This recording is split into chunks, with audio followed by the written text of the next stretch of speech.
Broadcasting live statewide from the Civic Media studios in Green Bay. This is Nite Lite with Pete Schwaba, your inside source on everything entertainment from Wisconsin to Hollywood.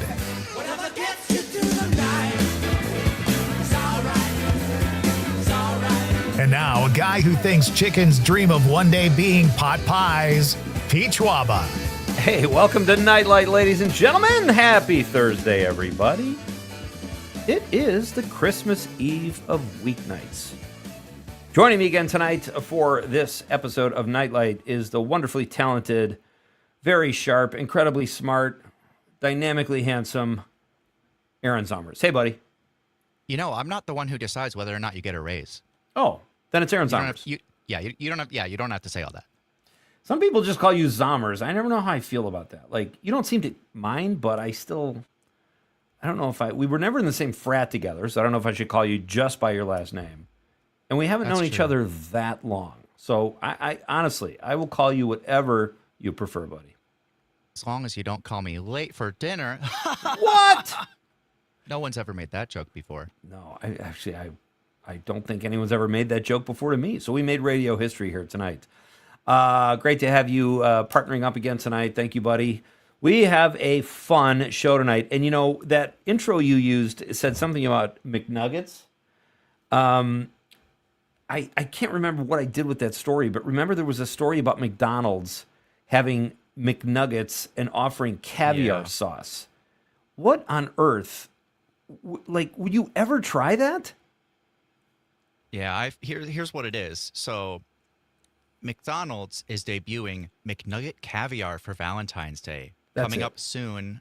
You can enter a contest on McNuggetCaviar.com to win a McDonald's tin, just with, normal caviar. It says normal caviar. I don't know if the average person knows what that means. I certainly don't.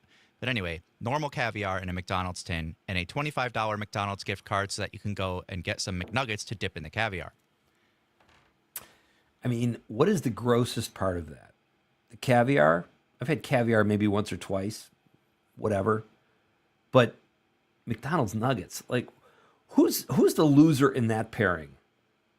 Like, if you're a caviar company, how desperate for business are you that you have to pair up with McNuggets? I wonder if you use a pseudonym, like people want to do for the Melania movie. And the credits. 2/3 of the people that worked on that film, the crew, did not want their names in the credits. And it's interesting because we could talk about this because it's a movie and they're talking about it like it's this big success because no privately financed documentary has made that much money. But frankly, in the first week, it made $7 million. I think there's $75 million underwater. They made back $7 million. They're not going to recoup. No. But most documentaries are done with grants, funds, sometimes privately financed for sure, but they don't spend $40 million. So there's a little bit of a skewed playing field there. I have not seen the film. I am curious, but I'm not going to pay for it. But anyway, it was interesting. You went to the Melania doc, Aaron, right out of the gate there. Yeah, have you seen it? I have not seen it. I also don't want to pay money. I really liked Vanity Fair's review of it, in which they said, whether you're watching this in the theater or it's offered on an airplane, it will make people walk out of the theater. I saw that. That was so funny.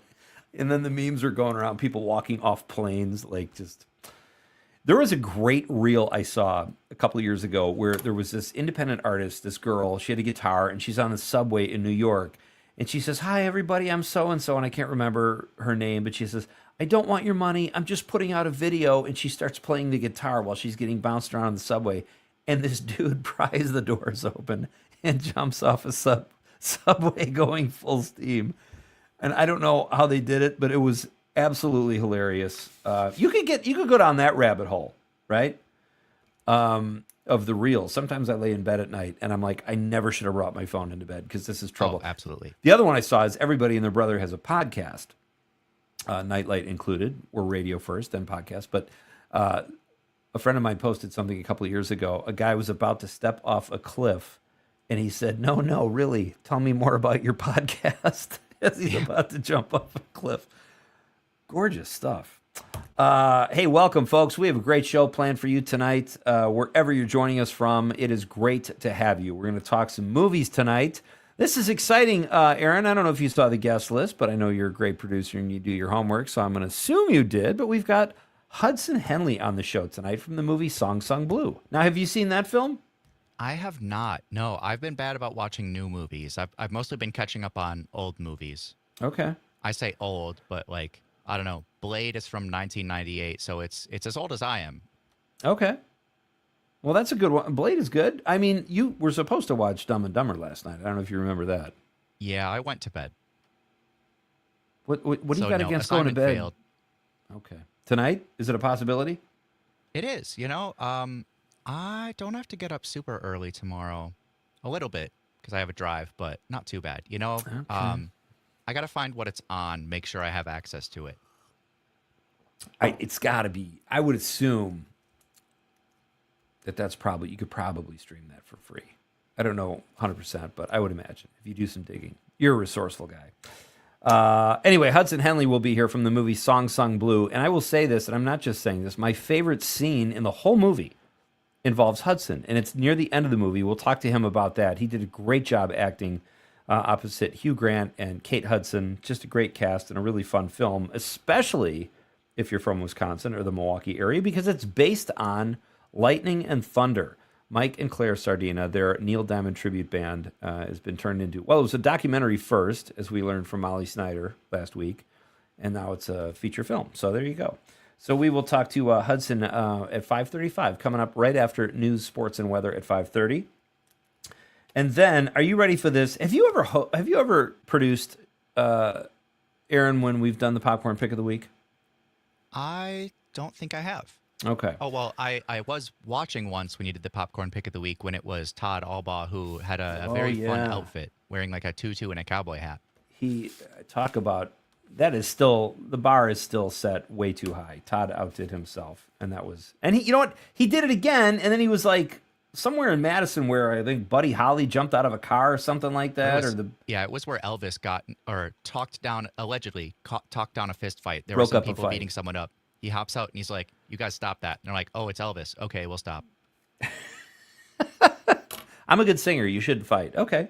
So we're doing that tonight as well. But before that, sandwiched in between Hudson Henley and the popcorn pick of the week will be Jeff Blankenship, a director with a cool new film.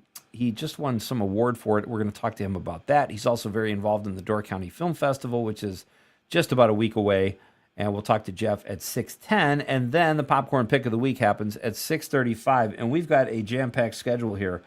Shannon Simon from Cedar Crest Ice Cream will be here. They had this great contest they did with 4-H, and where they were looking for a new flavor. And we'll have the winners of the Cedar Crest.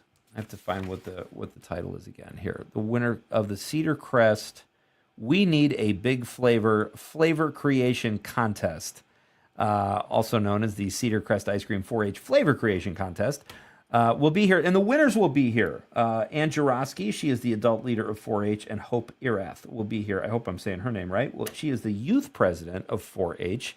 All three of these people will be here talking about the winning flavor. We will tell you what the winning flavor is when we do the popcorn pick of the week, because we're going to ask these women about movies, and they're going to make the popcorn pick of the week after we talk about this cool new flavor. One that there is chocolate involved, so I loved it.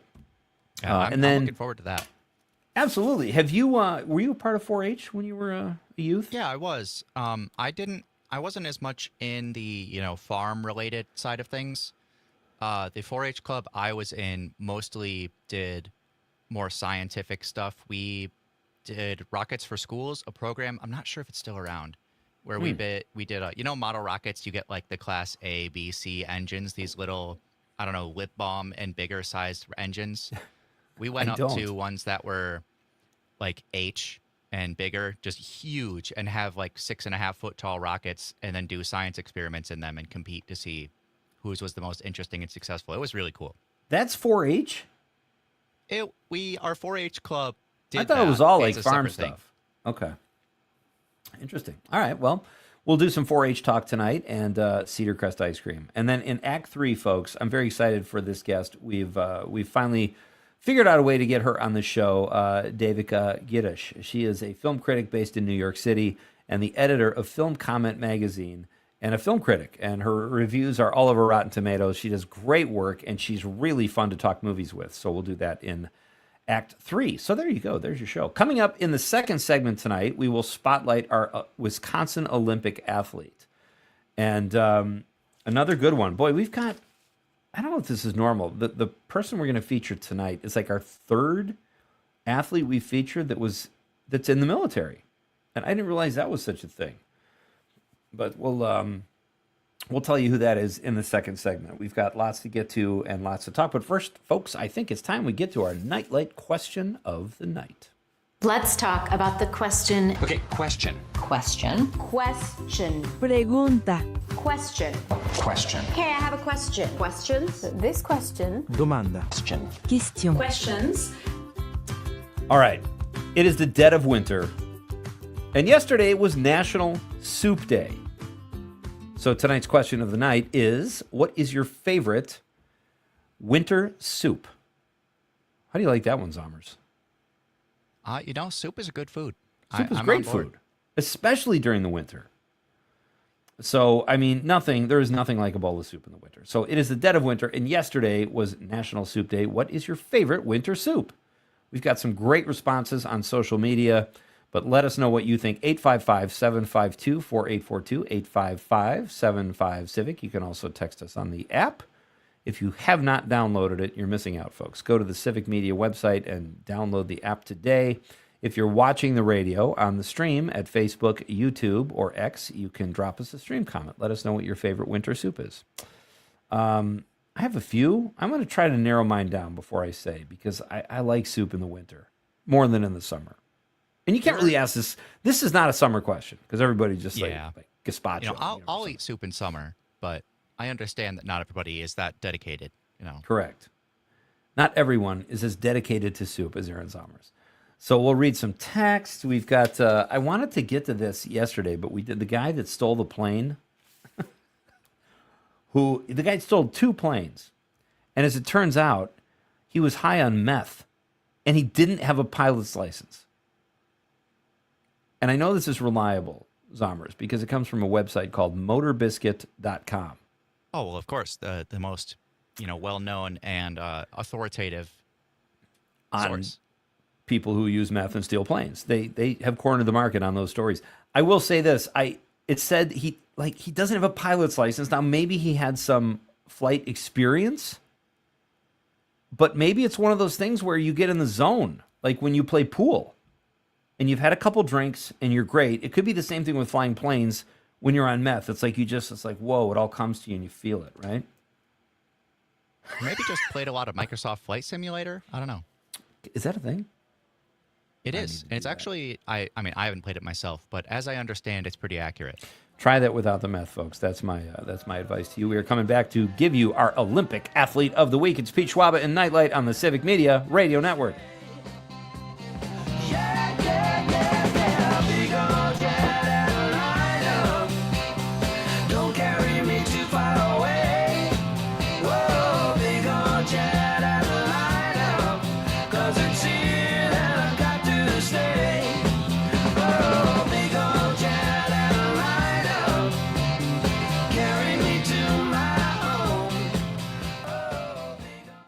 WMDX. Curiosity required. Partisanship optional.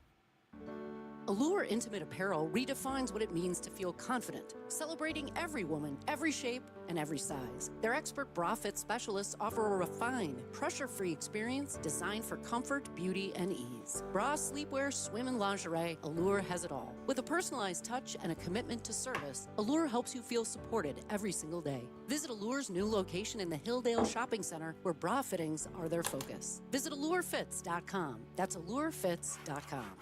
Hello, this is Dr. Chris Kammer, the no-drill, no-shot dentist from Victorious Dental in Madison. I heal teeth with medicine, recommended and prioritized by the American Dental Association. I stop cavities by simply brushing antibiotic on your teeth. So no shots, no drills. For a kinder, more humane healing experience at the dentist, reach out to Victorious Dental. We'll help you win the battle for your health, peacefully and comfortably, only at Victorious Dental. Find us at thedrillisgone.com.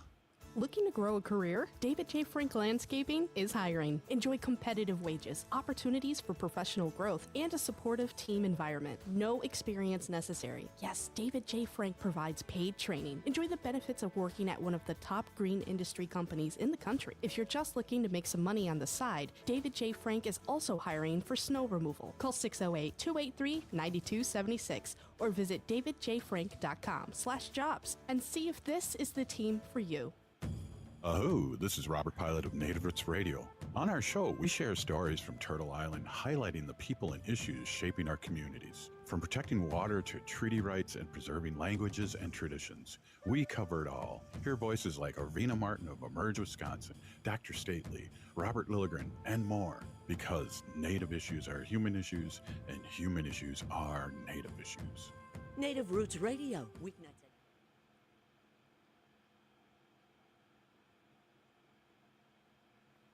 Can you send him an info sheet with the link? He joins us at 6:10. I totally forgot.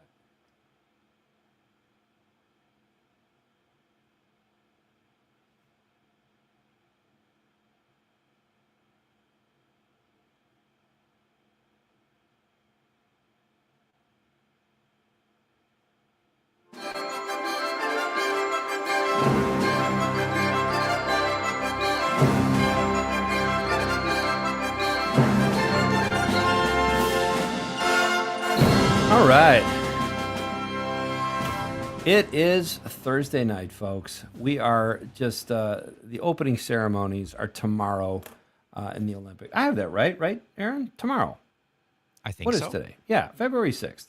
So this is exciting. Every night leading up to the Olympics, we've been talking about a homegrown Wisconsin competitor who will compete in Italy this year. And we've gotten to know some of these great athletes. And I feel like when we get to know someone's background a little bit or put a spotlight on them, it helps us.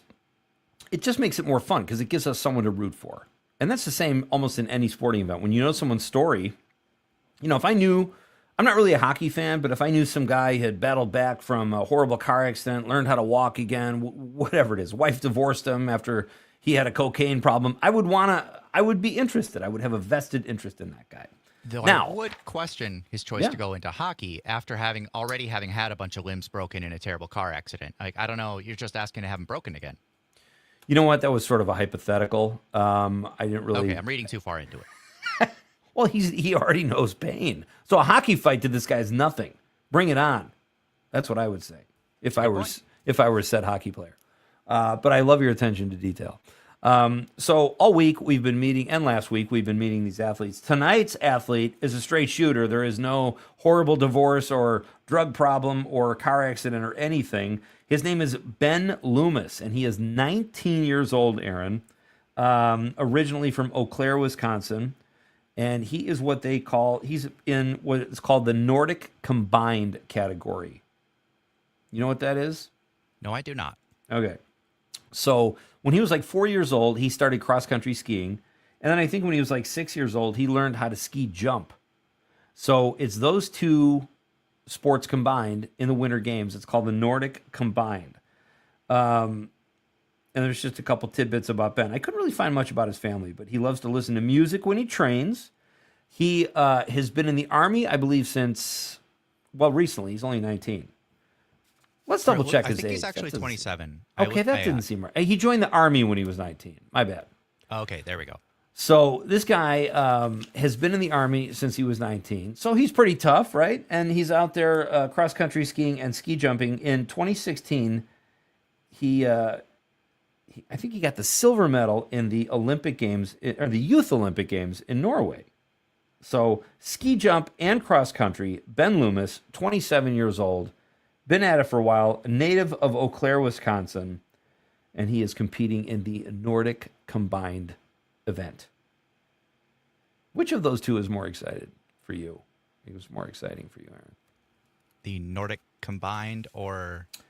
Well, just the two events in the Nordic combined, cross-country skiing and ski jumping. I think the ski jumping is really cool. Yeah, definitely the jumping. Yeah, because there's a chance at a serious injury, which always makes sports more fun. It does. If you're, I can't if lie. you're watching. So good luck, Ben Loomis. Sorry I confused your age. You're 27, a very mature 27, and in the Army since he was 19. A soldier athlete, they call that. And he will be competing in the Nordic combined in Italy. Very excited to watch Ben, and we only have one more night to do this. So you know what? Maybe we'll even tease the athlete for tomorrow because we've met some really cool people here that are competing from our state in the Olympics. How do you feel about February, Aaron? You know, it's a month. I really don't have a lot of strong feelings about February because... it doesn't have a whole lot of significant events other than Valentine's Day, which is not really something I care a whole lot about personally. Yeah. So February's kind of just there. It's kind of just cold. Last week, I told Conrad I hated February. I thought it was useless. It actually might have been on Monday because I was not looking forward to February. I just think it's like the Tuesday of months. There is literally nothing going on. You've got just a few things. Like you said, there's Valentine's Day, there's Black History Month. Typically, there's always the Super Bowl. But I'm kind of wrong. Like, I was looking this up today, and the Daytona 500 is in February. The NBA All-Star Game, although, seriously, who really cares? Does anybody watch the NBA All-Star Game where the final score is like 190 to 180? I don't think so.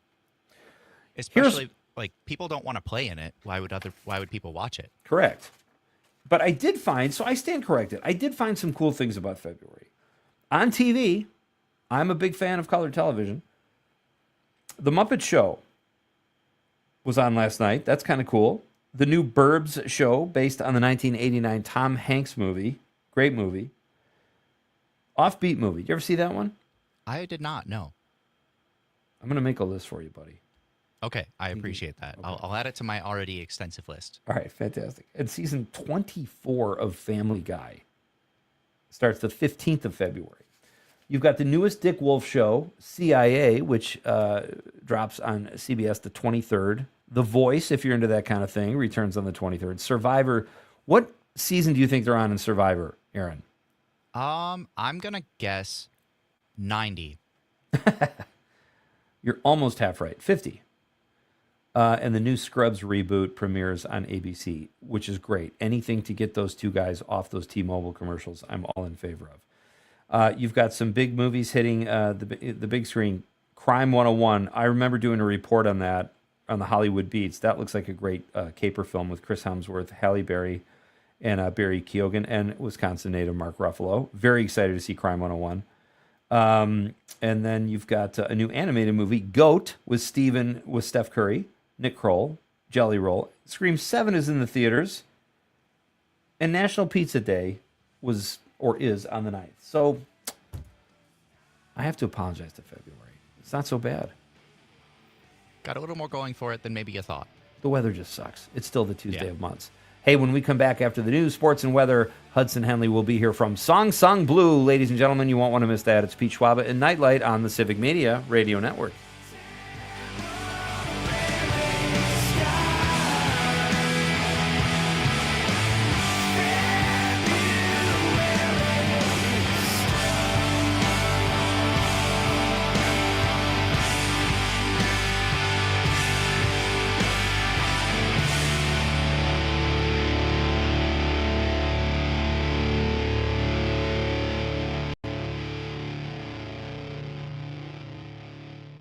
WMDX, where conversations last longer than tweets.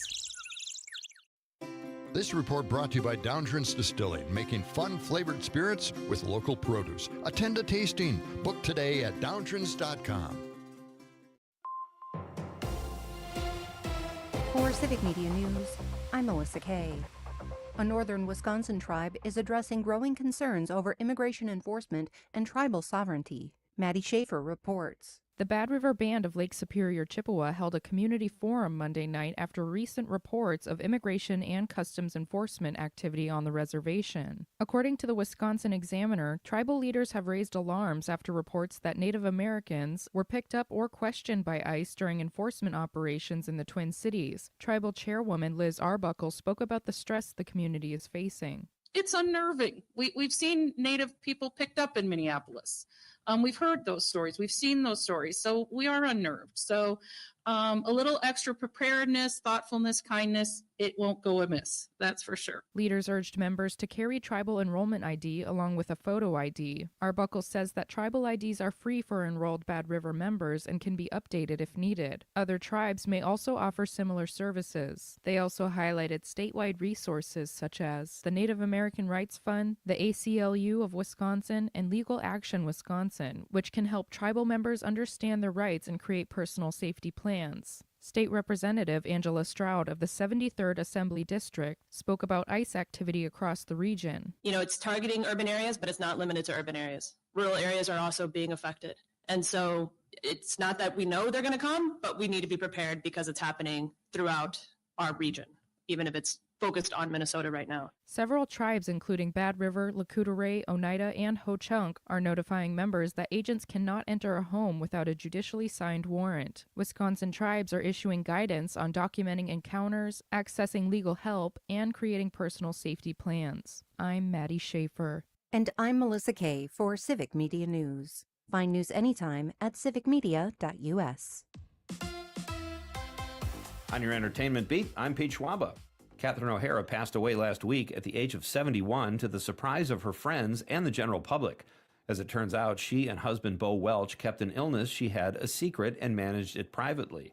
Sources have revealed that O'Hara suffered from situs inversus, a condition where a person's heart and organs are on opposite sides of the chest. O'Hara was diagnosed with the condition in her 40s after a routine doctor's visit.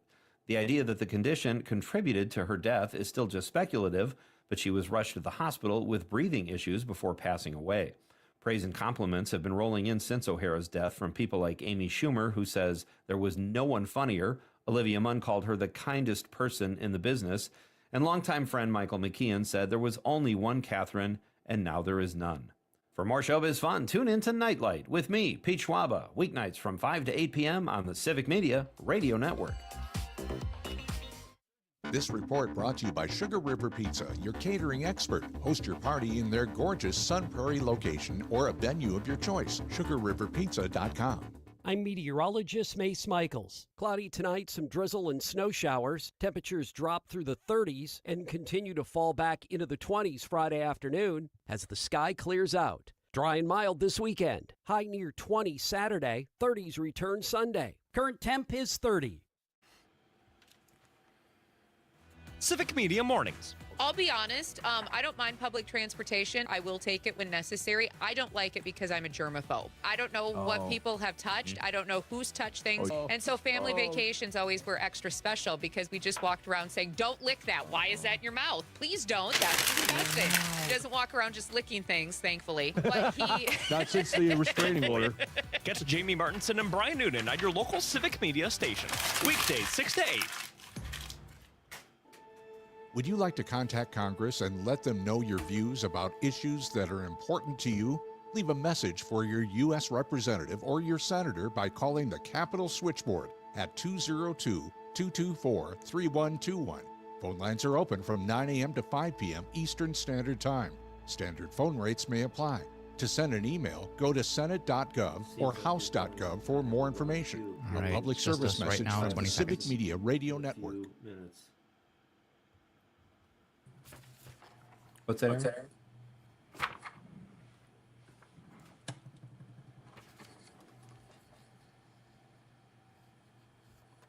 Hello.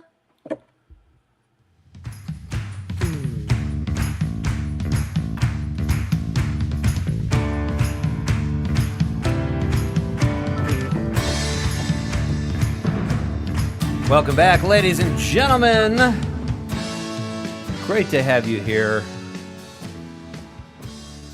I'm Pete Schwaba. This is Nite Lite. Is that your favorite Neil Diamond song, Aaron?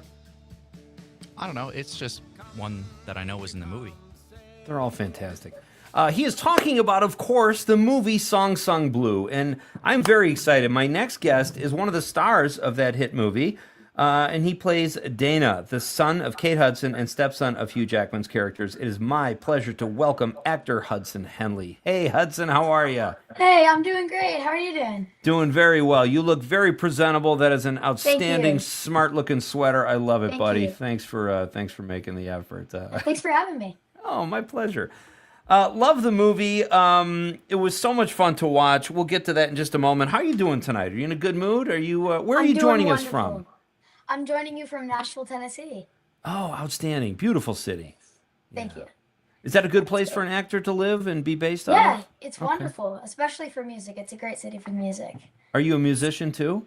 Yes, I've been playing piano for 9 years. So Oh, you know what? I took piano lessons for a couple of years when I was a kid, and I'm so glad I quit. That's not true. No one has ever said that, Hudson. I regret quitting because it's such a Really? great instrument. I bet you're pretty good at it. That's thank fantastic. you.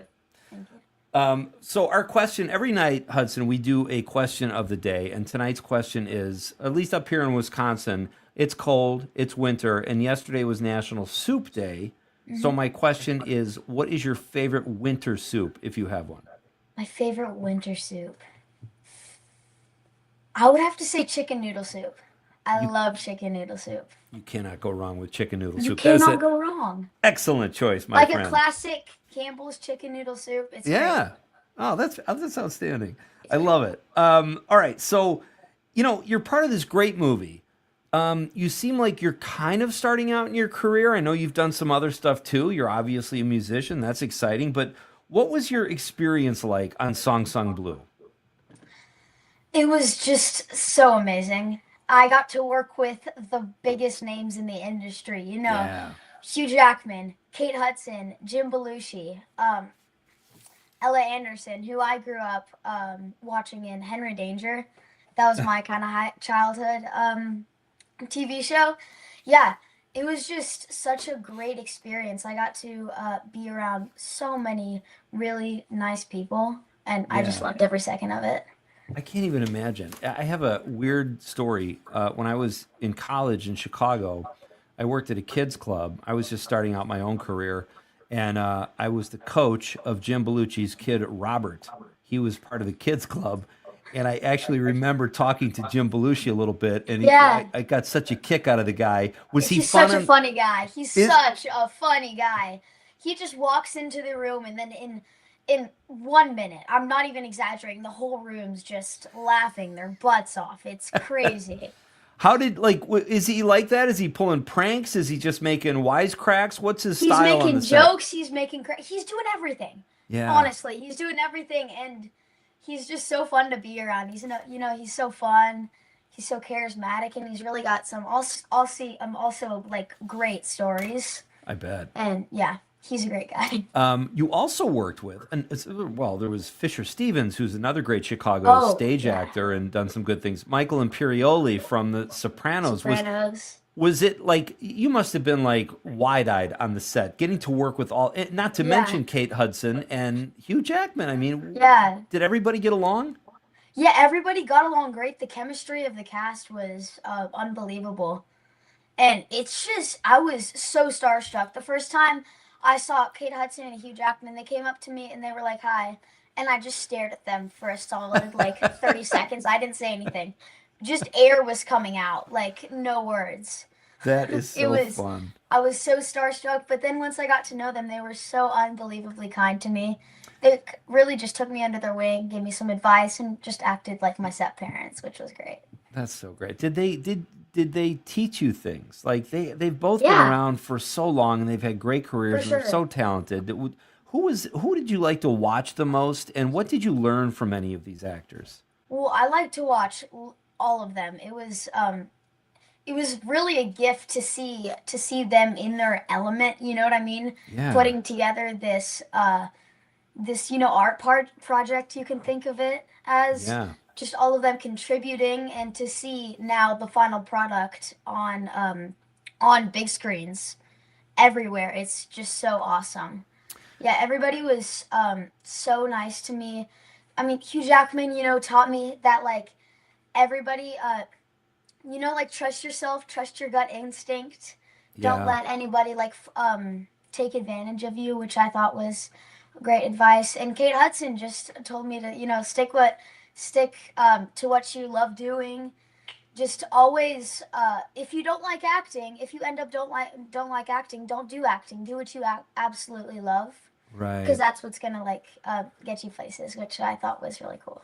That's a great answer. And it's so great that like they can teach you things about the craft of acting, but Yeah. also about the business side of it too. Like trust your instincts, like you just said, and stuff like that. Like that kind of advice is invaluable, I would imagine, to a young actor like yourself. For sure, for sure.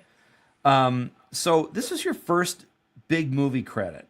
Tell us a little bit about what you were thinking, what you felt like, Hudson, when you got the news that you were in the movie, that you got the part. I kid you not. My parents came home. My mom and dad were actually getting lunch with some of their friends, and then they came home. My mom got the email, and she was like, "You got the part." And I just started running around the house, doing laps, running down the hallway, and I kept on saying repeatedly, "This is not real. This is not real." And for a solid 30 minutes too, I was screaming, and then finally I was like, wait, is this actually real? Are you guys actually 1,000% serious? And they were like, yes. They kept on telling me, yes, Hudson, yes. And I only started to really believe it when I got on that flight to New Jersey to act, and then I actually met them, because I was like, this cannot be happening to me. This has always been my dream to be on a major movie set, and now I finally get to do that. And I was just in awe of everything. I still don't think it's 100% real, but it's First okay. of all, that would be those would be the worst parents ever if they played that kind of joke on you. You would have probably. No, my parents are the best. I love my parents. Well, I'm sure they're obviously very supportive, and to put you where you are and put you in a position, they've got to be were they support? Like, when did you first tell them, Hudson, that this is what you wanted to do? At the age of 5, I saw Tom Cruise's Mission Impossible, the first Mission Impossible. And after that movie, I ran to my parents' bedroom and I said, "Mom, I want to be an actor. Dad, I want to be an actor." And I've been in love with it ever since. And they've really supported my dream through and through. And they've been unbelievably supportive to me, and I just love them so much. That's outstanding. My guest is Hudson Henley. He plays Dana in Song Song Blue, the stepchild of Hugh Jackman, and Kate Hudson's son. And I want to talk to you. I'm going to ask you in a minute about the final scene, your final scene. But were you familiar, Hudson, with Hugh Grant or Kate Hudson, before you got to the set? Did you know their work? For sure, yeah. Okay. Hugh Jackman's work, obviously, I've seen Wolverine. I've seen all of his Marvel movies, but I've also seen The Greatest Showman, and a bunch of other of his movies. And I was like, Hugh Jackman's he's the best of both worlds. He does Broadway, but he also does acting. And I was, he does acting in both, but you know what I mean, Right. Sure. screen acting. So I was like, that's my dream. If I ever want to become an actor, I obviously wanted to become an actor, but if I achieve that dream, then I definitely want to become Hugh Jackman. And then Kate Hudson, I was definitely familiar with as well. I absolutely love the movie Almost Famous. That's one of my favorite Great movies. movie. Totally It's a great agree. movie. Yeah. I love music from the 70s and 60s.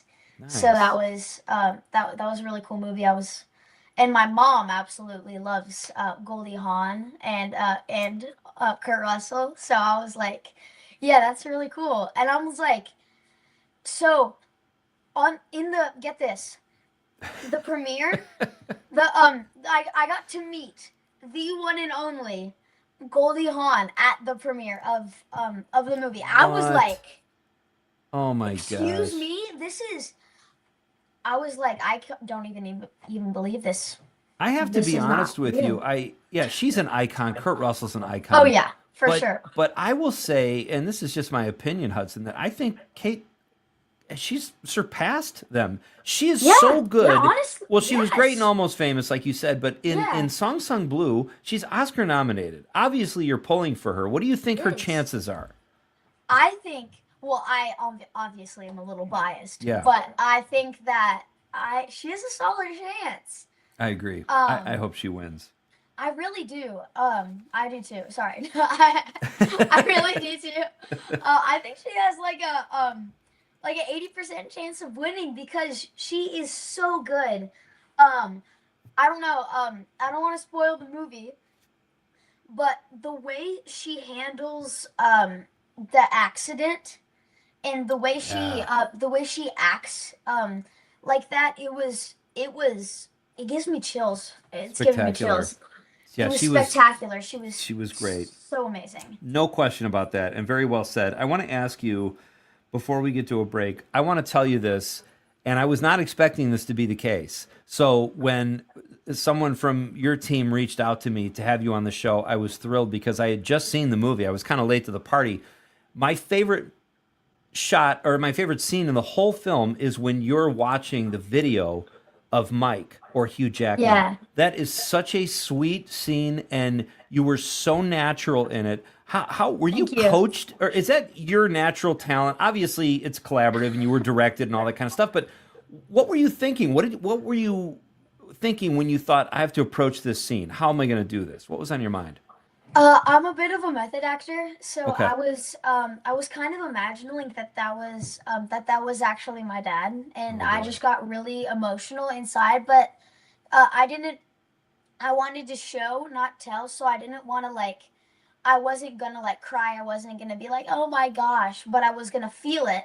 So, and then actors do this a lot, so they feel something and they don't realize what's happening with their face. They don't try to make anything happen with their face, but they really feel it deeply. Right. And then it comes out as very natural, which you actually do in real life. So that's what I was kind of doing in that scene. Well, it totally worked, and you just, I mean, you were good through the whole movie, but that truly is my favorite scene in the whole film, and it was just very, very well done. And that, to me, Hudson, that is going to be the scene where, like I said, you were really good. You got great stuff for your reel through the whole movie, but that scene is where people are going to go, get that kid from Song Sung Blue. Like, honest to God, I just think it put you on another level. So very well done. And Kate Hudson was a good pretend mom. We've established that. So she was a great set mom. She actually gave me a blanket at the end of when we wrapped. She gave me a blanket with lightning bolts on it, which all was right, great. Hudson Headley is here from Song Sung Blue. He plays Dana, and he is outstanding in it. We're going to do a very short break, and then we will come back and have a few more minutes left with our new pal, Hudson Henley. Tremendous little actor. This is Pete Schwaba and Nite Lite on the Civic Media Radio Network.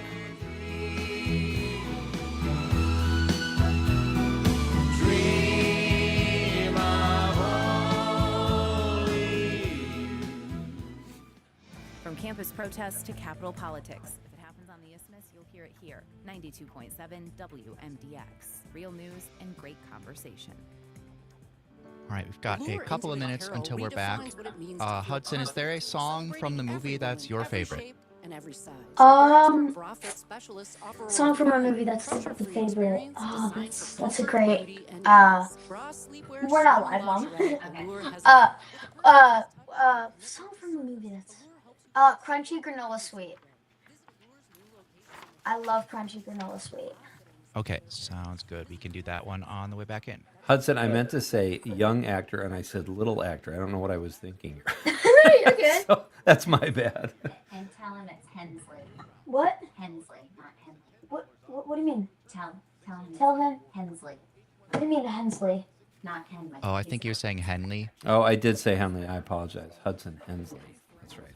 My bad. I will correct that. Call 920-478-8600 or stop by today.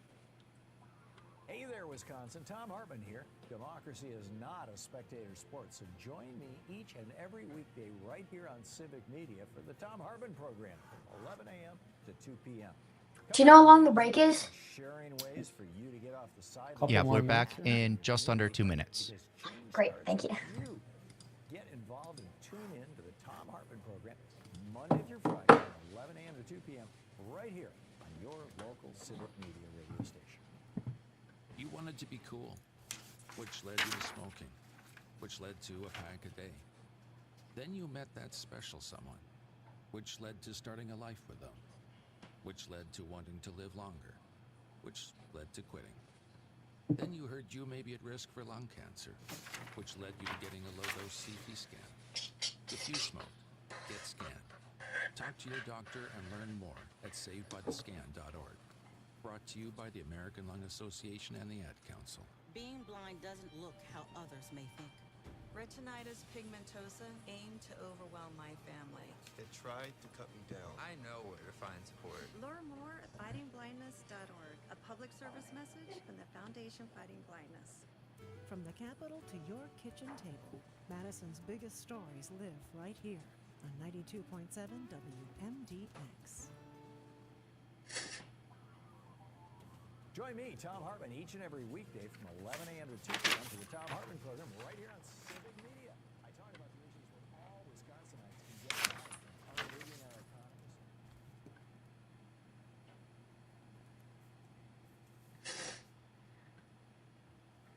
20 seconds. Great. Do I have time to take a quick shower?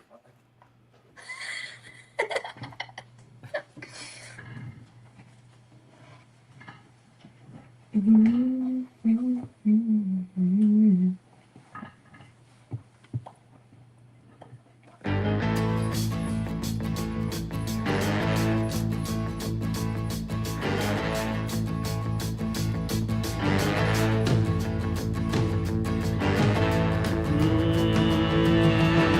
got a song been on my mind.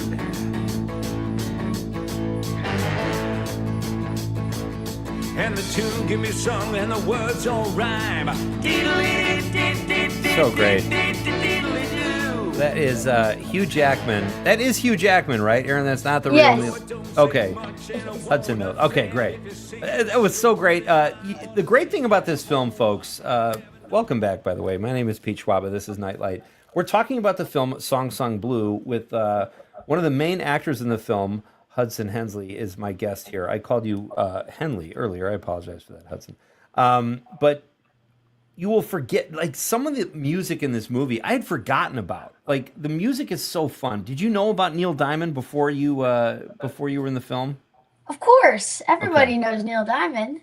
I love Neil Diamond. Especially, Crunchy Granola Sweet. I discovered way more of his music when I dove into his music. Of course, because the movie's about a Neil Diamond tribute band. And yeah, I just realized, I was like, Neil Diamond has some really, really good songs. Besides Sweet Caroline and all of those. Oh, yeah. And all of his popular songs. I was like, he really has a song for like every mood, every occasion, really. Very well said. That's great. So you are an award-winning actor. You've already won like 2 Best Actor awards at film festivals. You've got another film coming out, Hudson, called The Wild Man of Shaggy Creek, where you play the lead role. What was your experience like in that film? Was that more pressure playing the lead, or how did you adjust to that? Oh, it was my first ever movie, so I nice. didn't know anything coming into filming. And I would say it's a great experience because it was actually shot. It was a great first experience, rather, because it was shot in Nashville. So I got to go home to my own bed, my dogs and all that stuff. But yeah, it was mainly kids on set, which was nice to like ease me into it and not just be like only adults in my first movie. So I got acclimated to the industry a little bit, and I learned so much.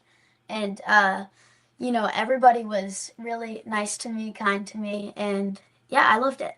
Well, it's very impressive. My guest is Hudson Hensley. For you to get a part in a major film like this at your age without many credits, you must have crushed the audition. I mean, how was that process? Are you a good auditioner? Did you get nervous? Tell us about it. I would say so myself, but it's a self-tape audition, so you don't. So it's not with the director. It's not with the Okay. casting director. You get to do as many takes. I think I did like at least 20 takes with the actual audition that I sent in.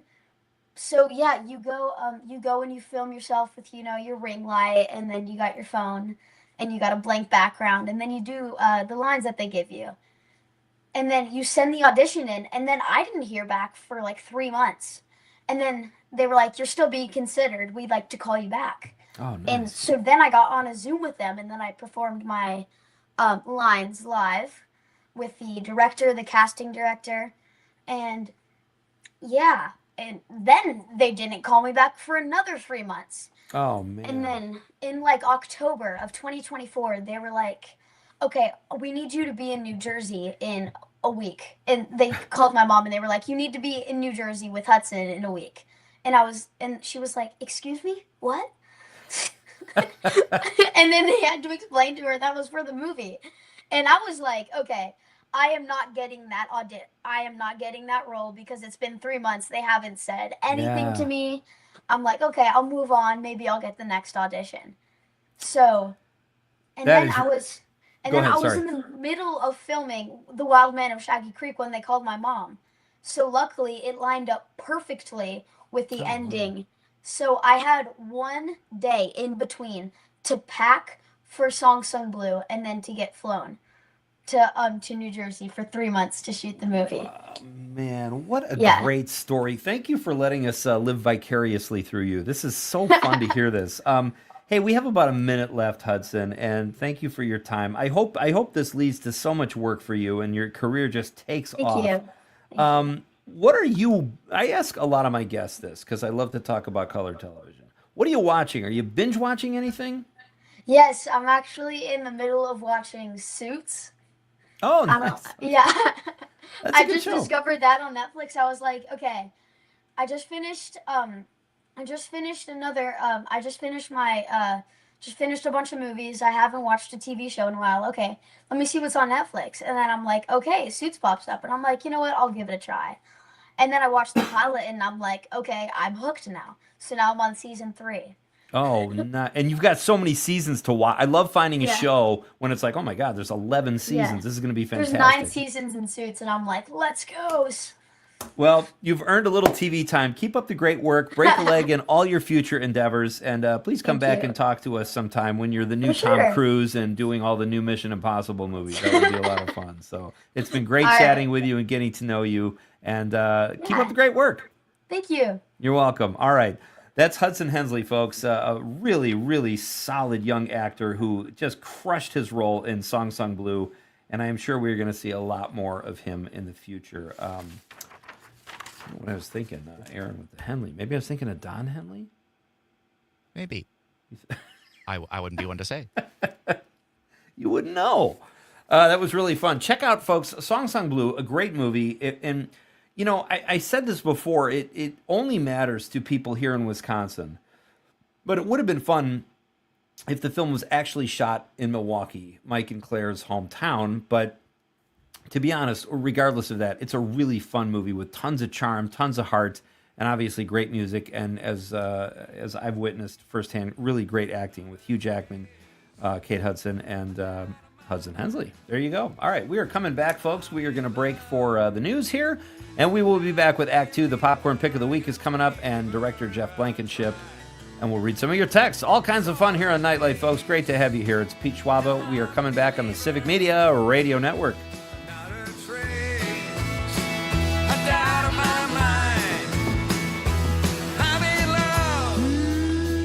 I'm a believer, I couldn't leave her if I tried. This is 92.7 Good timing, dude. WMDX Columbus, Madison's Real News. Is Hudson still here? I'm still here. Hey, man, thank you so much, buddy. That was really fun. And Thank you. I can tell you this off the air. My son, I think, was... Although we are still live streaming, just so you know. Oh, that's okay. but- Yeah, I know.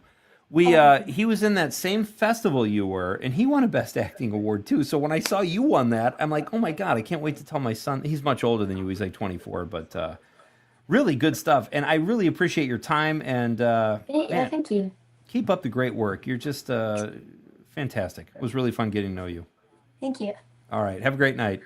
All right, yeah, you too. Thanks so much. Bye. See you later. All right, and then it looks like Jeff is here. Yeah. If we want to do a sound check right away.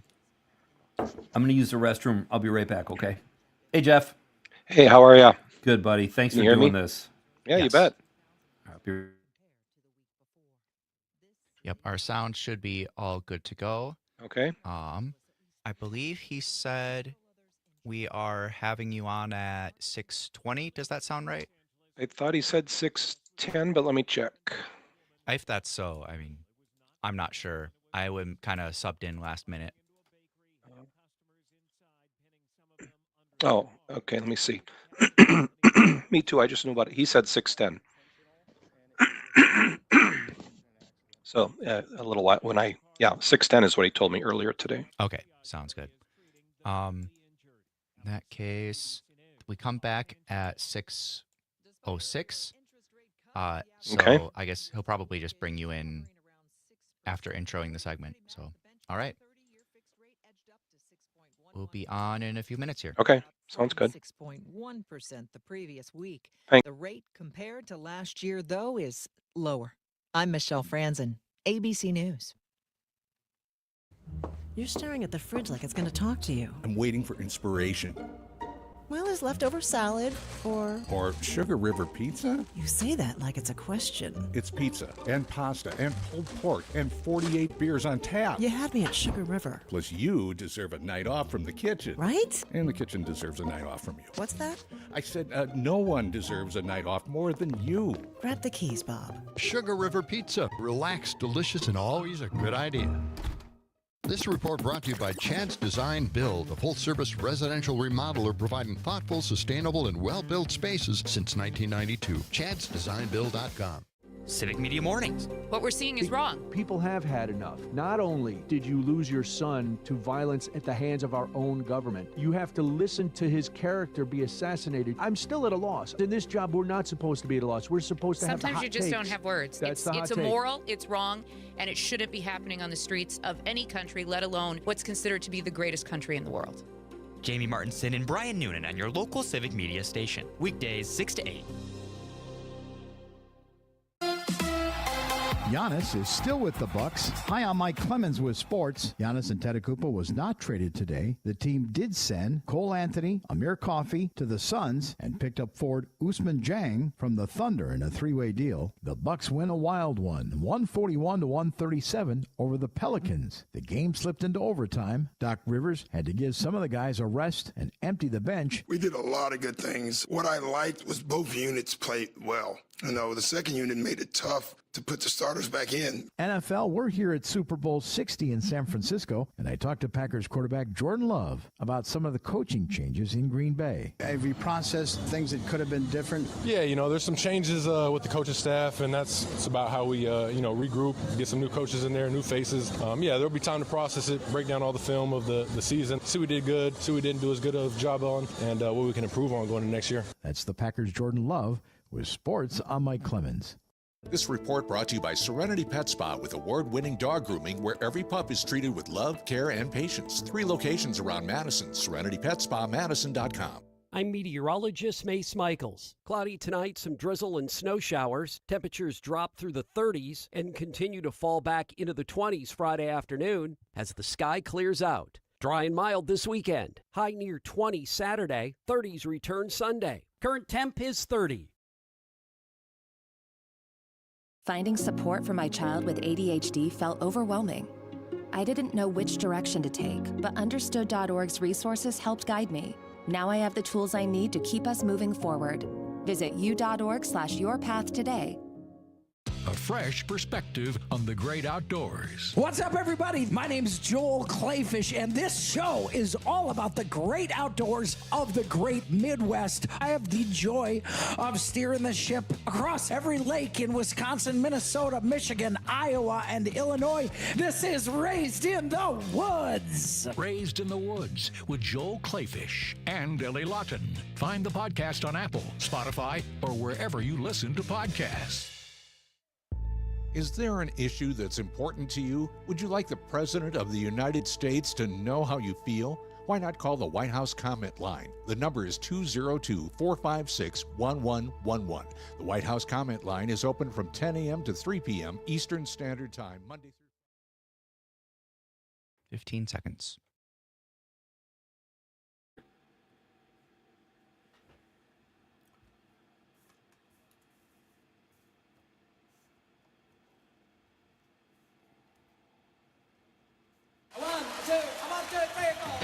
Broadcasting live statewide from the Civic Media Studios in Green Bay.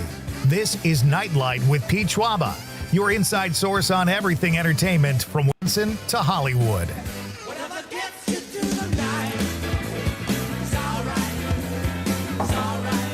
And now, a guy who can still look intimidating in leg warmers, Pete Schwaba.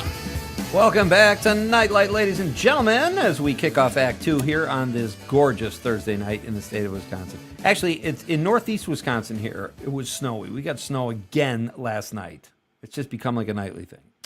But I was talking to a colleague earlier who said it was like sunny on the other part of the state, so it's just not fair. But wherever you're at in Wisconsin, I hope you're having a wonderful night, and I'm so glad you're here. This is Thursday night, the Christmas Eve of weeknights. Aaron Zommers is riding shotgun, working the board tonight. You hanging in there, buddy? Yeah, and I got to say, in Madison, it was downright balmy today. You know, we got up to 30. Come on. 30 degrees. Not fair. You know, there are some days in Marinette, it can be like 25 degrees colder than Madison. It's just, it's like there's like a line of longitude or whatever. It's kind of yeah, there really is. Kind of a ripoff. Well, I'm glad you're having a great day there, buddy, and enjoying the weather. If you missed the first hour, folks, check it out at civicmedia.us. We interviewed Song Sung Blue actor Hudson Hensley, who joined us and was a lot of fun. Man, is that kid a sharp kid or what? Oh, absolutely. And I did not see the movie yet, unfortunately, but that only makes me want to more. And I already did. Yeah, I'm telling you, his I was late to the party too. I just saw it last week, and his scene with Hugh Jackman at the end of the movie is my favorite scene in the whole movie. It was just great. So it was great to talk to Hudson Hensley. Check out the podcast. Aaron and I also we shared our Olympic athlete of the night, which is Ben Loomis. He is in the Nordic combined. That's cross country skiing and ski jumping. So we did our Olympic spotlight, which we've been doing every night as we lead up to the Olympics. So, and our question of the night, folks, it's the dead of winter, and yesterday was National Soup Day. So tonight's question is, what is your favorite winter soup? We always do well with the food questions, and I'm excited to share mine. I'm still formulating. Did you tell me yours, Aaron? I did not. Just there's so many good soups. Yeah. You know, Hudson said chicken noodle, just good old Campbell's chicken noodle soup. Can't go wrong with that. Which, you know, yeah, you can't go wrong with that. In the winter, some chili I think you can call a soup. It really depends on the chili. Right. So a soupy chili I think is really good. A nice minestrone is good. Yes. Just generally a vegetable soup. I like a hearty soup. Same. As you know, in Marinette they call minestrone soup minestrone soup. Well, that's just wrong. It's not even a joke. I That's think. just what they say. And what do? You don't correct someone. I'm not going to go, hey, it's actually minestrone. It's like such a useless piece of knowledge to share with someone and just, let them be blissfully ignorant. All right. So, folks, as I mentioned earlier, the Door County Film Festival is just around the corner. And this hour, in addition to making the popcorn pick of the week, thanks to Cedar Crest Ice Cream, and we're going to announce contest winners. They did this really cool thing. But before we get to that, I'm very happy to introduce this next guest. He's a very talented director, and he's behind such films as The Last Rung on the Ladder And he has a new film called Houston, We Have a Problem. And he joins us now over the stream, Mr. Jeff Blankenship. Hey, buddy. Hey, Pete, how are you? Good, how are you? Good to see you again. You too. I think last time we did this, I was in Madison and you were there in person. We were in Madison, came downtown to see you, and then I saw you recently in West Bend. Yeah. Or Waiwega? Was it Waiwega? Oh, it was Waiwega. You're right. I can't keep track. It was Waiwega. Same here. You're Waiwega. correct. I knew it was Waiwega or Milwaukee because your film is on this, or you're part of everything. But my son's film is in that trajectory. Yeah, it was Waiwega. You're correct. Yeah. Where are you joining us from tonight? I live in Baraboo. Okay, beautiful. So just beautiful. north of you there. Yep. Love that part of the state. Do you have a favorite winter soup? It can get pretty cold in Baraboo. I was thinking about that. I like hearty soups as well.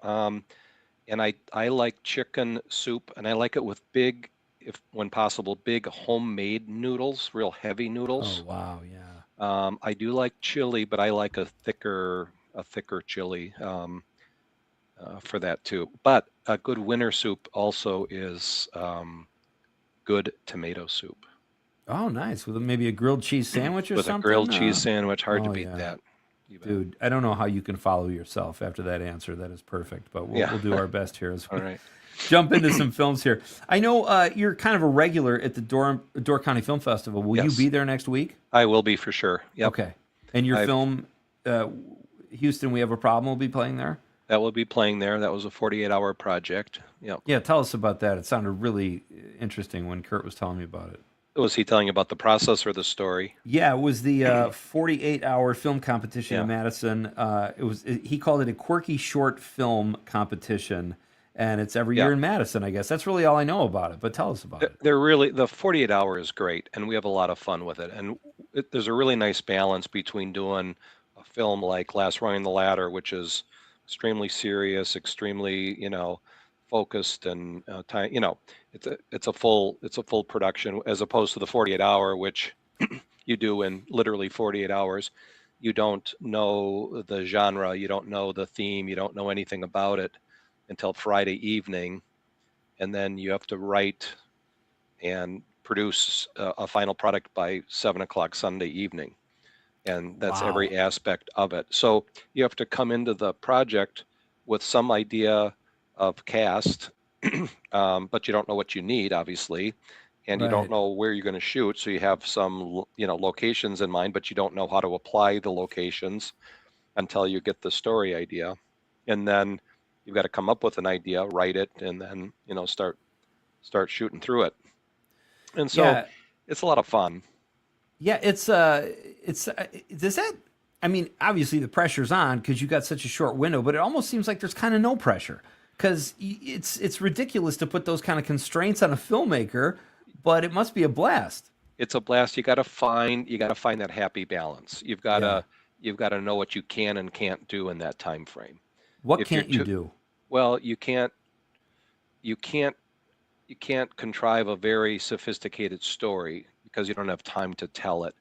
The film can only be 7 minutes long, so you've got to keep the storyline compelling but relatively simple. If you get too deep, it can get complicated and then it doesn't read well.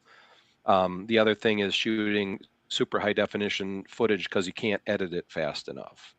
The editing time is where the pressure comes because you've got to have a rendered finished thing online uploading by 7:00. And so sometimes the editor's under the most pressure because they get the footage, later on and are constrained by that time. So you find tricks, you find ways to. Go ahead. No, I didn't mean to cut you off. I apologize. Please continue. Oh, I'm sorry. Yeah, so you find ways to get the editor footage earlier in the day so they can start putting out a rough, and you learn little tips and tricks of the process and time limitations.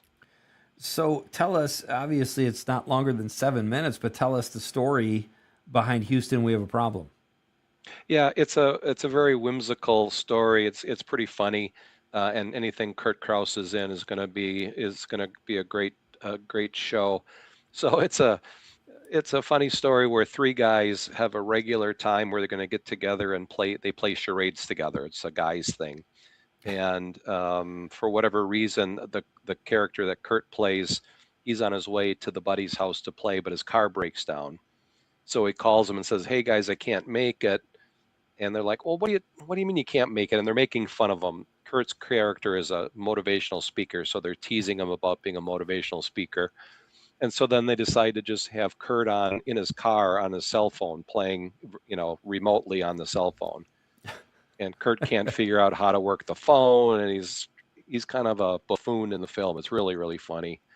And so they're doing all these character impersonations, and it's just their way to play. And then all of a sudden, Kurt disappears, and they don't know what happened because he saw a car coming. He's trying to find a ride to get over to the guys to finish the game. So it's just silly and whimsical, and a bunch of funny lines in there. Oh, that sounds great. So, what festival have you? Will this be the premiere? Have you, other than the 48 hour, have you played it in anything else? We did. We played it. Where did it play? It was in a. I can't keep track of the festivals. Okay. Yeah, it's played in a festival already, and then Okay. it'll be there. Was it at YO? No, I can't remember where we had it. Yeah. I can't remember, but yeah, it's played, and it played well. Again, the Kurt character gets a lot of laughs. So it's not the premiere, but I think it's maybe the second time it'll be shown. Oh, I'm excited to see it. My guest is Jeff Blankenship. He is a Wisconsin-based director behind such films as The Last Rung on the Ladder and his new short film, Houston, We Have a Problem, which you can check out at the Door County Film Festival, which starts next weekend. Jeff, I'm excited to see you next week. I want to see this because I do think Kurt is funny. But I want to ask you, the last time you were on the show when we were in Madison, you talked about doing a behind-the-scenes film about another short film you made, The Last Rung on the Ladder, which was a program that Stephen King sponsored, or you had access to his material, and you guys made a film, The Last Rung on the Ladder, which I enjoyed very much. But to make a behind-the-scenes about a short film, I have not heard of that before. Something must have happened. What on earth was worthy of you doing a whole other film about your film? The story of the story is so interesting. It's got to be told. There was something, and if you've talked to Kurt about it, he'll say the same thing. If you talk to Max Blaska about it, he'll say the same thing. If you talk to Kayla Kelly, she'll say the same thing. There was something magical about this film, about the process of making the film, in part because it almost never got off the ground, and it got off the ground almost miraculously. The last minute, we were ready to pull the plug. Part of the problem was we're on a time frame. You've only got so much time to make it, and we were running out of time to get things lined up. And so we were already kind of on the edge.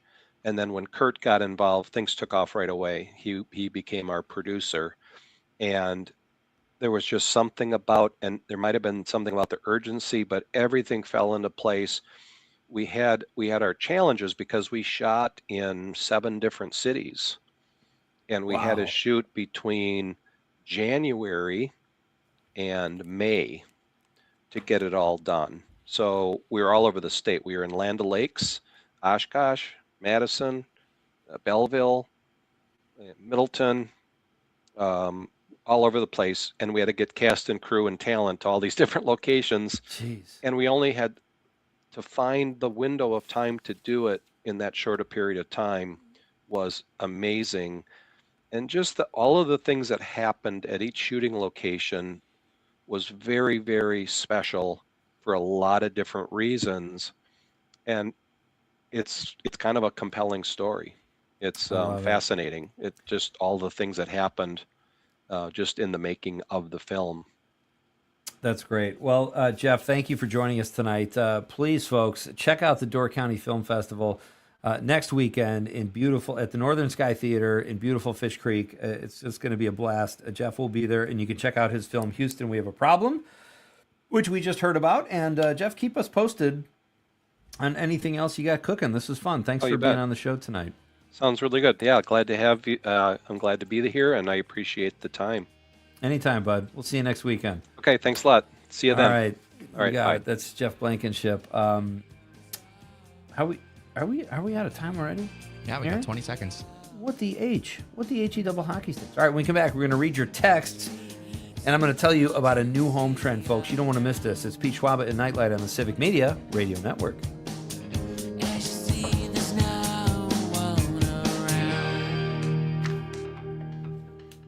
Because democracy deserves a little airtime. WMDX. With other language learning apps, I was just playing games. I wasn't really learning.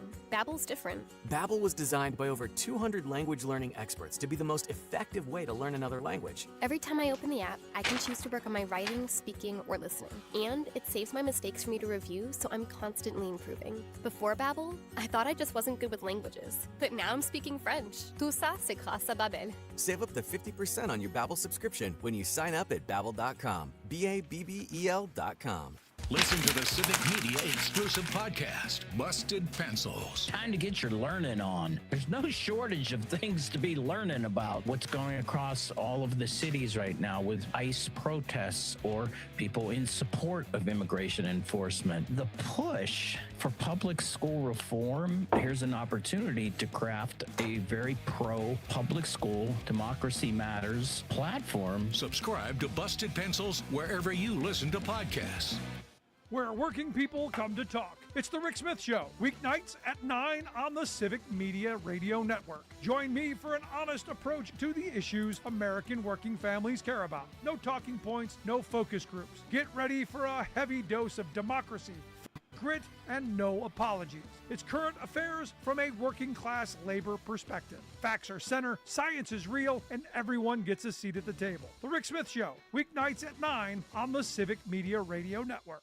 You're a storyteller, negotiator, artist, innovator, whatever your passion, whatever your skills. See, we have a caller on the line. Behind the scenes or in front. Oh, okay. You belong here. A Who career is in it? broadcast media. Oh, we have Matt in Eau Claire. Local radio and TV stations With in soup. every town and city Sweet. need someone like you. So do what you love and bring your talent to life. Your passion, your skills, your career. You belong here. Learn more at youbelonghere.media.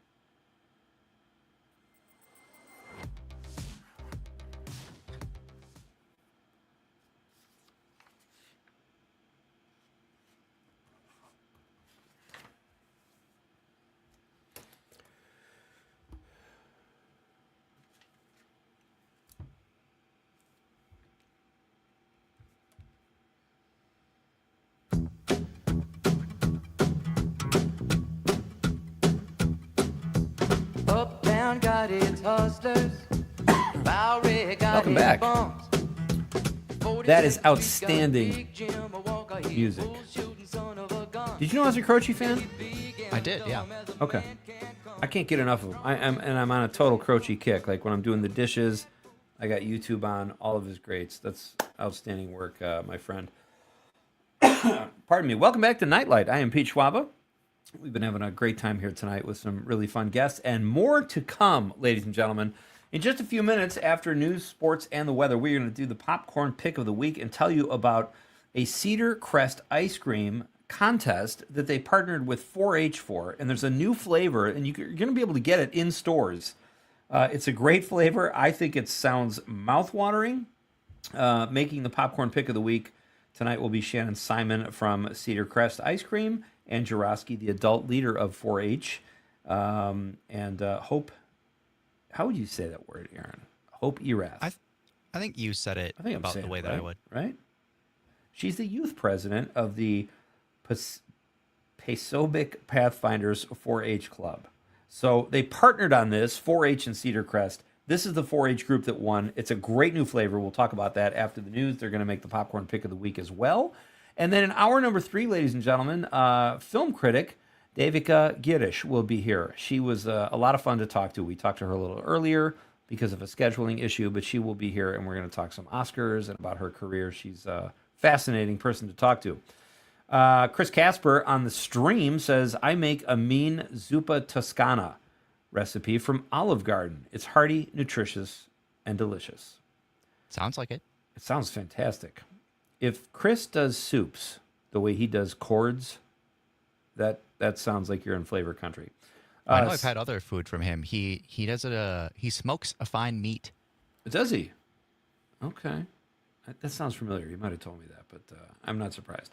Sydney Politics says, French onion soup. Happy New Year. Thank you, Sydney. Happy New Year to you, my friend. He also says, one of the best webcam qualities of any of your guests. Referring Talking to about Hudson. Hudson Hensley. Yeah, and I'm not surprised. You know, he's a big shot actor now. He's got to have the hookups. We have a phone call, Aaron? Yes, we do. We have Matt in Eau Claire. We've got Matt in Eau Claire. Hey, Matt, how are you? Pete, you are light on your feet, man. Just last night, the Pete Pack was bashing on Neil Diamond songs, and now you got young Mr. Hudson on tonight. That's amazing. Well, hold on now. That was a Songs We Never Need to Hear Again. To clarify, it wasn't that they were bad songs or that we didn't like them. We just get tired of them. But I also said, when I talked to Mike Toomey, that hearing Sweet Caroline again in Song Sung Blue knocked that out. It was great, and it was at a great time in the movie. So, but yeah, well, thank you for listening, too. That's impressive, Matt. No problem. There's a little bar on Water Street here in Eau Claire called Ray's Place that make a Spanish stew that's out of this world. Oh, real Spanish stew. That sounds fantastic. What's in that? Spanish and stew, man. All right, so black pepper, I know that. It'll clean your sinuses, though. Ray's on Water Street in Eau Claire, Spanish stew. Matt, thank you, sir. Love it, and thanks for the call. And thanks for listening. Hey, hummus boy, I got a joke for you. Yeah. Yeah, you know the difference between chickpeas and garbanzo beans? No. Nobody ever paid $50 to have a garbanzo bean on their chest. Garbanzo bean on their chest? I don't know if I got that one. I can explain it to you later off the air. Does it have to be off the air? Is it R-rated? Yes. Well, I guess not necessarily. I think I know, but I'll need clarification. Thank you, Matt. Always fun, buddy. That's great. Matt from Eau Claire. And you know what I saw? Are you a homeowner? I am not. Okay. So these things are coming back. Here's what's so crazy. When you buy a home, there's all these trends. Like right now, everything is beige and earth tony beige type stuff. But that's going to stop. Like all this stuff with homeowners, they put, and it's because of these home shows, Aaron.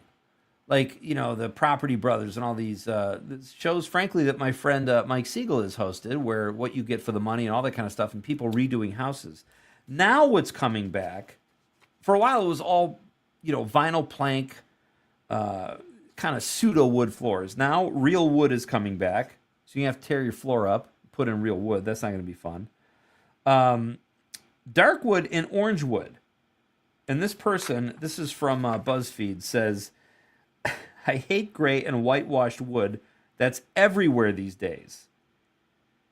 Like, how are you supposed to keep up? You're better off, Aaron, renting. Because I was a renter for years. I only bought when we moved to Wisconsin because it made sense. I'm not a home guy.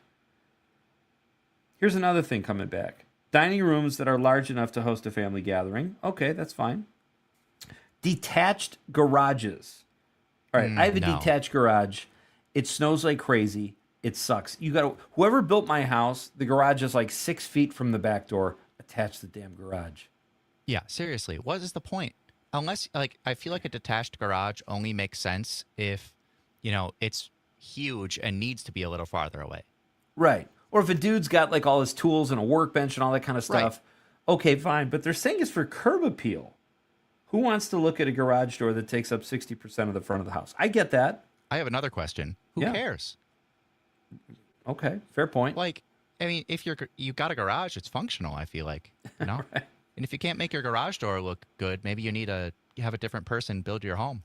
Totally agree. More storage is coming back. And I disagree with that because I've talked about this recently on the show. We used to pay like $150 a month for storage. Just get rid of your crap. You don't need to keep everything. That's just my 2 cents. Are you a pack rat? Yeah, it's inherited because my mom is a very bad pack rat. I think she needs to move to a smaller house to be incentivized to get rid of some of that. Well, there you go. There's your goal for 2026, buddy.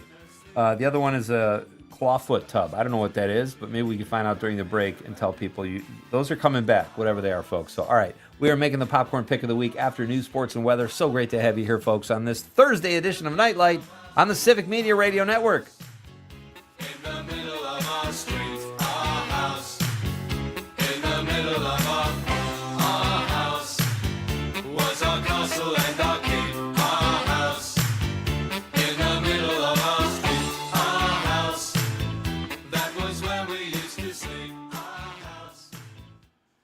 92.7 WMDX. Less noise, more nuance. This report brought to you by Downdren's Distilling, a destination craft distillery. Hello. Thanks for joining us today. Just so you know, we are still live streaming. We won't be live on the radio for about 4.5 minutes. And you are currently muted. Can you hear us? Yes. Okay, perfect. Welcome to the show, you guys. I'm very excited to have you here. Thank you for having us. I'm glad this can work out. Yeah. Can I ask you, is it Erath? Yes, Erath. Okay, good. I've been saying it right. And then Pasobic? Pasabic. Pasabic. Okay, Yes. perfect. Mm-hmm. That's the name of a lake in our town. What is your town? Merrill. Oh, Merrill. Yeah, sure. Okay, perfect. And is Shannon going to be here? Yes, she got the email that she had to switch to virtual, so perfect. Should be Okay. on soon. All right, and Anne, you are the adult leader of the Pasabic Pathfinders 4-H Club? That's Just correct. to verify? Okay, and Hope, you are the youth president of the Pasabic Yes. Pathfinders. All right, Yes. outstanding. So what we do, I'm going to ask you about this contest first, and then we'll come back. And the popcorn pick of the week segment is I ask people what kind of movies they like. Do they like theater or watching it at home? What kind of snacks? And then I'll ask you for a movie pick. So it could be something you saw recently, something you saw as a kid, just a movie you want to recommend to people going into the weekend. Okay, so think about that. Got it. All right, fantastic. Be right back. No, the second unit made it tough to put the starters back in. NFL, we're here at Super Bowl 60 in San Francisco, and I talked to Packers quarterback Jordan Love about some of the coaching changes in Green Bay. Have you processed things that could have been different? Yeah, there's some changes with the coaching staff, and it's about how we, regroup, get some new coaches in there, new faces. There'll be time to process it, break down all the film of the season, see what we did good, see what we didn't do as good of a job on, and what we can improve on going into next year. That's the Packers Jordan Love with sports. I'm Mike Clemens. On your entertainment beat, I'm Pete Schwaba. There's committing to a role, and then there is Jennifer Garner commitment. During filming of The Kingdom in 2007, the alias and full-blown Mike Tyson and bit part of stuntman Silas Baker. Shannon, thanks for joining us. Hello. Just so you know, we are live streaming right now. We won't be back on the air for another 2 minutes, a little bit longer. Pete should be right back, but just wanted to make sure we're all set to go. Seems like we can hear you and you can hear us. Excellent. Yep. All right, then we will be back shortly. Okay. Han Solo hinted that he could retire from acting when his run on Apple TV's Shrinking ends. The 83-year-old Ford said he would be totally fine with the Apple TV show being his swan song, according to The Hollywood Reporter. So few people have had a career like Harrison Ford's. For more showbiz fun, tune in to Nite Lite with me, Pete Schwaba, weeknights from 5 to 8 p.m. on the Civic Media Radio Network. This report brought to you by Sugar River Pizza. Skip cooking. Get the hot, handcrafted pizza consistently rated Best of Madison, delivered straight to your door. SugarRiverPizza.com. I'm meteorologist Mace Michaels. Cloudy tonight, some drizzle and snow showers. Temperatures drop through the 30s and continue to fall back into the 20s Friday afternoon as the sky clears out. Dry and mild this weekend. High near 20 Saturday. 30s return Sunday. Current temp is 30. This is Robert Pilot, host of Native Roots Radio. On our show, we talk about Native issues like treaties, protecting Mother Earth, and holding our elected officials accountable. You'll also hear from Turtle Island voices like Arvina Martin, State Representative Heather Keeler, Ruth Anna Buffalo, Dr. Anthony Stately, State Senator Mary Kunish, Robert Lilligren, and Bob Blake. Native issues are human issues, and human issues are Native issues. Native Roots Radio, weeknights at 8 on your local Civic Media radio station. Hey there, Wisconsin. Tom Hartman here. Democracy is not a spectator sport, so join me each and every weekday right here on Civic Media for the Tom Hartman program from 11 a.m. to 2 p.m. Covering the news of the day and sharing ways for you to get off the sidelines and get active in your community, because change starts with you. Get involved and tune in to the Tom Hartman program Monday through Friday from 11 a.m. to 2 p.m. right here on your local Civic Media radio station. Finding support for my child with ADHD felt overwhelming.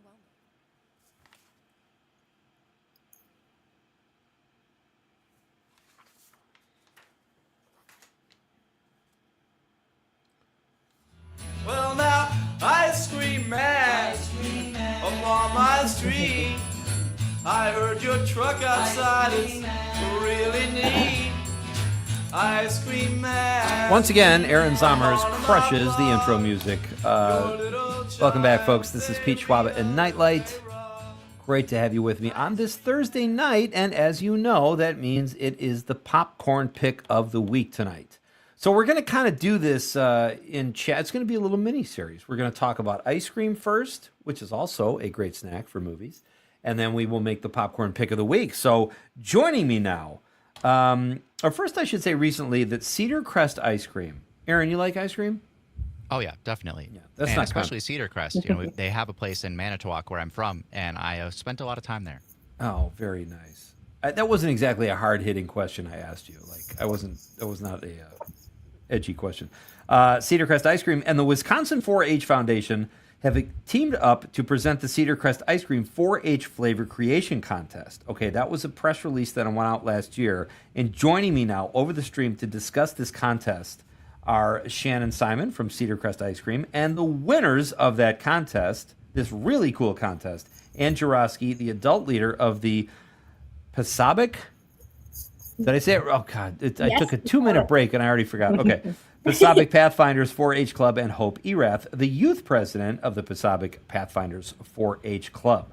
So welcome all to the Popcorn Pick of the Week and to Nite Lite. It's great to have you. Oh, thank you. Thank you so much. So the Pasabic Pathfinders are of Merrill, Wisconsin. You guys won this contest. How did that feel? Very exciting. We don't have our next meeting until this Monday, and that's when the rest of the club will find out. Oh, wait a minute. We're on the radio, you know. Okay. Well, we'll see. We'll see. Either way, look, this is a great thing. I love this idea. Where did this come from, Shannon? Let's start with you, putting it out there to the community and also 4-H. Oh, we started the flavor contest back in 2013. Okay. Previous to that, we've had a open public flavor contest, but then because we get so many entries, we narrowed it down to just having it be the 4-H committee. We felt that we were able to give back more by giving the winners their $500 for their club and an ice cream party. So we thought that that was actually more beneficial to an organization than to give, Sally or Sue, a little prize. Right. So that's how we've ended up changing it from, public, anybody can give us a flavor, to just the 4-H flavor contest. And because they are in the agriculture business, we thought that that was relative to them and something that they'd be excited about. I think that's great. And before we go any further, let's give you a little plug here. Tell us about Cedar Crest Ice Cream and why it's so great, Shannon. So Cedar Crest Ice Cream is family-owned still to this day. Started in 1976, so it is our 50th anniversary. Wow. Congratulations.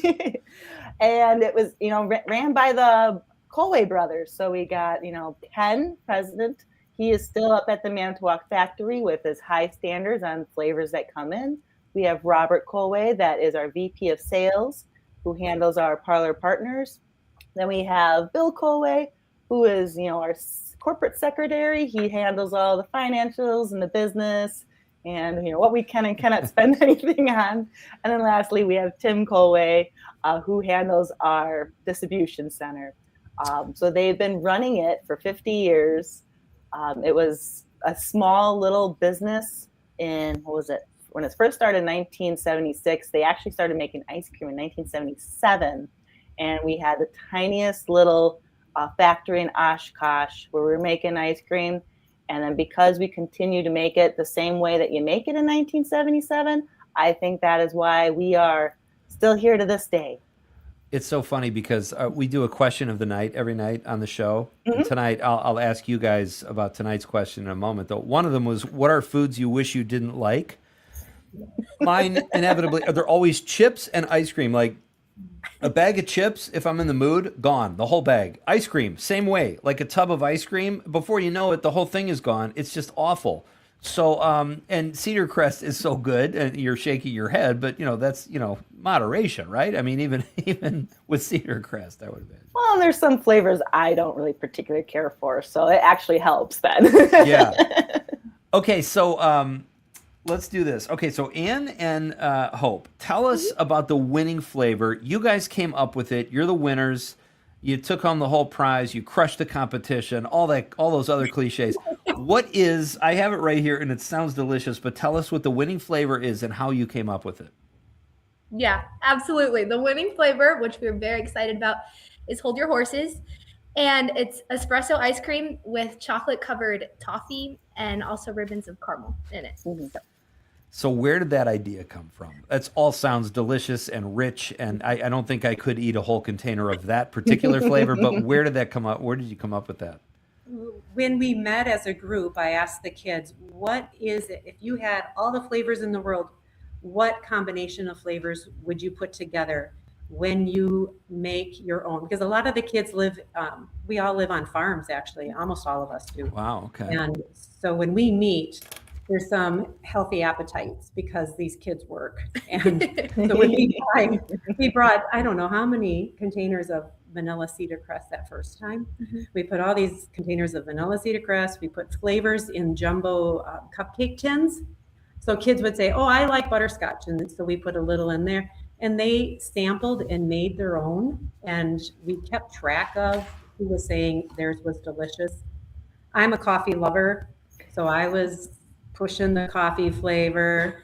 And I like toffee. And a lot of the kids are very good in the kitchen. So some of them made their own treats to put in their ice cream flavors. And we just kept swapping it, listening to who was going, And it was a beautiful contest to participate in because we did our taste testings first. We didn't send them anything bad. Our IQs were still. So hats off to your taster, Shannon, because they chose us twice, and I'm thrilled with both of it. So this is great. You must have had, this must be a really winning recipe because the runner-up was a flavor called Jump Around, which in Wisconsin, I would think that would be the odds-on favorite for the name alone. But how was Jump Around, Shannon? And was it a distant second? Was it a close second? I would say it was a close second. The reason why we didn't pick Jump Around is that we have all the assets for Hold Your Horses in-house. Right now, we can make it absolutely. Jump Around, we would have to do a little bit of shopping to get, I think it was that one main flavor. And then we have some testing. And for creating brand new flavors, like obviously we can make vanilla base, we can make chocolate base. Can't remember what that base was, but when making a recipe for the base, it does take our team between 2 to 3 months to get exactly something that we're willing to put our name on. But since we already have a espresso flavored ice cream base and we have those ingredients, we're like, absolutely, we need this. And I think we personally need more coffee flavored ice creams.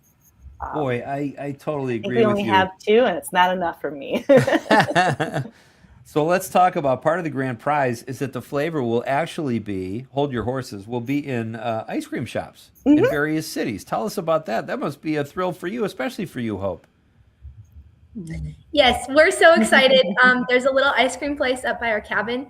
And when we won the contest a few years ago, my sister and I were thrilled to find out that Paul Bunyan was at that little ice cream parlor. So we're very excited. That you could just to try ours. We had a in Tomahawk. It's called the Windmill, and they were so kind to us, and they kept buying more of it and more of it. Every time we went there, it was sold out. Wow. It was just continually sold out. Here's what I would do if I were you guys, the Pasabic Pathfinders. I would go to that store, kind of lean on the counter, and when someone comes up and asks, tell them I made that. That's going to give you tons of street cred, and then you get commission too. And you could say I get a taste of that, and now it has a double meaning. So, where did the title come from? Hold Your Horses. Why is it named Hold Your Horses? We were brainstorming. Even a few years ago, we would always try and again, we're rural and a number of our members have horses, but the espresso, I was thinking, what makes you giddy up and go? And somebody said, well, it's like letting the horse out of the barn. I'm like, hold your horses. We got espresso in this ice cream. So it came kind of naturally. Oh, man. Part of the fun is coming up with the hook in the title. Making it kind of local and something that a Wisconsinite would take pride in ordering. Well, it's just great. Shannon Simon from Cedar Crest Ice Cream. Shannon Simon, yeah, sorry. And Ann Jurowski, adult leader of the say it again, please. Pasabic. Damn, I got to think wasabi. Hey, I think I just came up with a great ice cream flavor. Just give it some thought. Someone said that one once. Wasabi espresso. Yeah. Ann Jurowski and Hopi Rather here. Congratulations to all of you. Great contest. Cannot wait to try this flavor because it's you hit a home run. I like all of those very much. Let's turn our attention to movies and do the popcorn pick. Popcorn and ice cream, that could be a good movie snack, right? Oh, absolutely. Absolutely. Yeah. So let's start with Shannon. What kind of movies do you like to watch? And then we'll go around the horn. I'm a huge favorite of fantasy movies. So I think last time I said Lord of the Rings, I'm still a fan of like romance fantasies, Enchanted and Stardust. Love it. Excellent. And what about you, Anne? My go-to is To Kill a Mockingbird. I like the old classics, but that one, reading the book and then following up with a movie. One year I chaperoned a 4-H trip to Washington, D.C. And I suggested the book to read on the way there, To Kill a Mockingbird, because we were going to see it at the Kennedy Center. And the kids read it, then we saw it at the Kennedy Center, and they read the book again and watched the Gregory Peck version on the way home. It's now become their favorites. That is outstanding. Are you a teacher? I'm an art teacher Okay. to homeschool children. Yeah. Okay. Wow, good for you, because that's one of my all-time favorite books and movies. It's like one of those rare Harper Lee's book, and then the movie with Gregory. I mean, you just can't go wrong. What about you, Hope? I absolutely love musicals. Okay. Yeah, The Sound of Music, so good. All right, that's excellent. Singing And Ring, it's amazing. let's stay with you then, Hope, and go back around the other way. What is your favorite snack for a movie? Well, I love ice cream almost too much. But I also really like popcorn with a little bit of honey drizzled over it. So good. Oh, I wow. haven't tried that one yet. That sounds fantastic, actually. Yeah, what about you, Anne? Well, unfortunately, I've been playing around with flavors. I've been doing ice cream a lot lately. And I've been putting peppermint and dark chocolate chunks in my ice cream. Oh, man. And I have a ninja smoothie, so it's just so good. Like an ice cream. All right, we've got about just a few seconds. Give us yours, Shannon, and then we'll do a break and we'll come back and get your Mine's pick. popcorn as always. Yes, I Buttered thought you flavored said that popcorn. before, too. Yep. Yeah.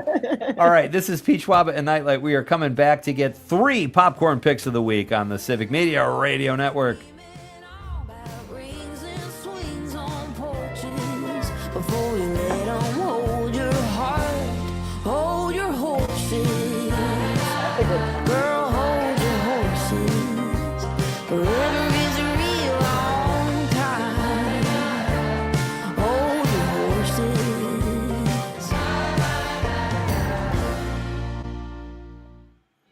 Stay connected to the stories shaping your community and Wisconsin right here on 92.7 FM WMDX and on the Civic Media app. It's the Eco Minute, powered by Clean Wisconsin, your environmental voice since 1970. I'm Amy Barrio. A new nuclear power plant is being planned on the site of the old Kewanee Nuclear Power Station in the town of Carlton. The plant was closed 13 years ago and still has radioactive waste stored on site near the shores of Lake Michigan. We Energies insists more nuclear power is needed to serve skyrocketing energy demand as AI data centers move into Wisconsin. The proposal comes after the Trump administration exempted new nuclear reactors from environmental review. It's time to check out our state parks. Libraries across Wisconsin are offering free passes to our state parks for a 6th straight year. The program allows library card holders to check out a vehicle pass for a day visit to any state park, forest, or recreation area that requires vehicle admission. Right now on the Defender podcast, the painful lesson we're all going to learn this month about natural gas. Listen at cleanwisconsin.org or wherever you get your podcasts. Skilled trade workers are the backbone of every community, and also the Army National Guard.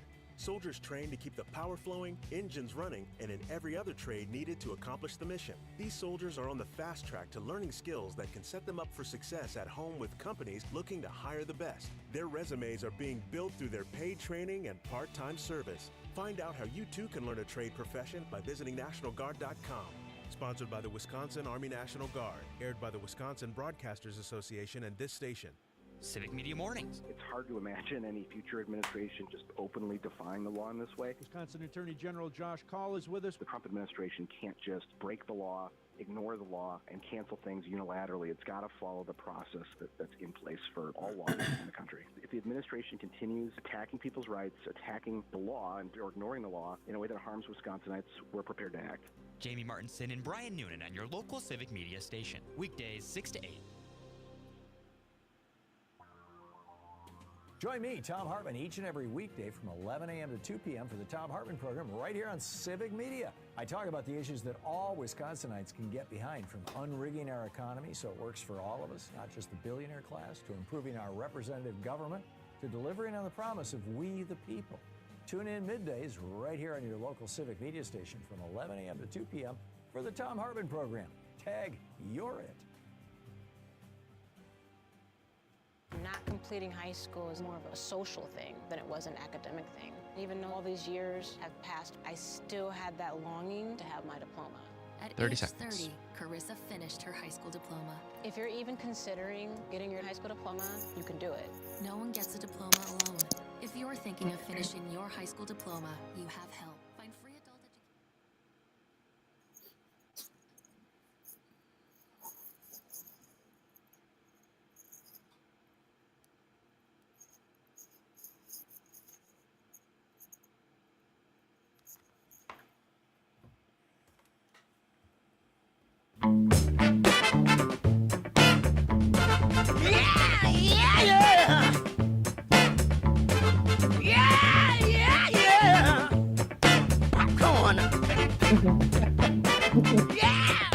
I think we have new music. Thank you, Aaron. That's fantastic.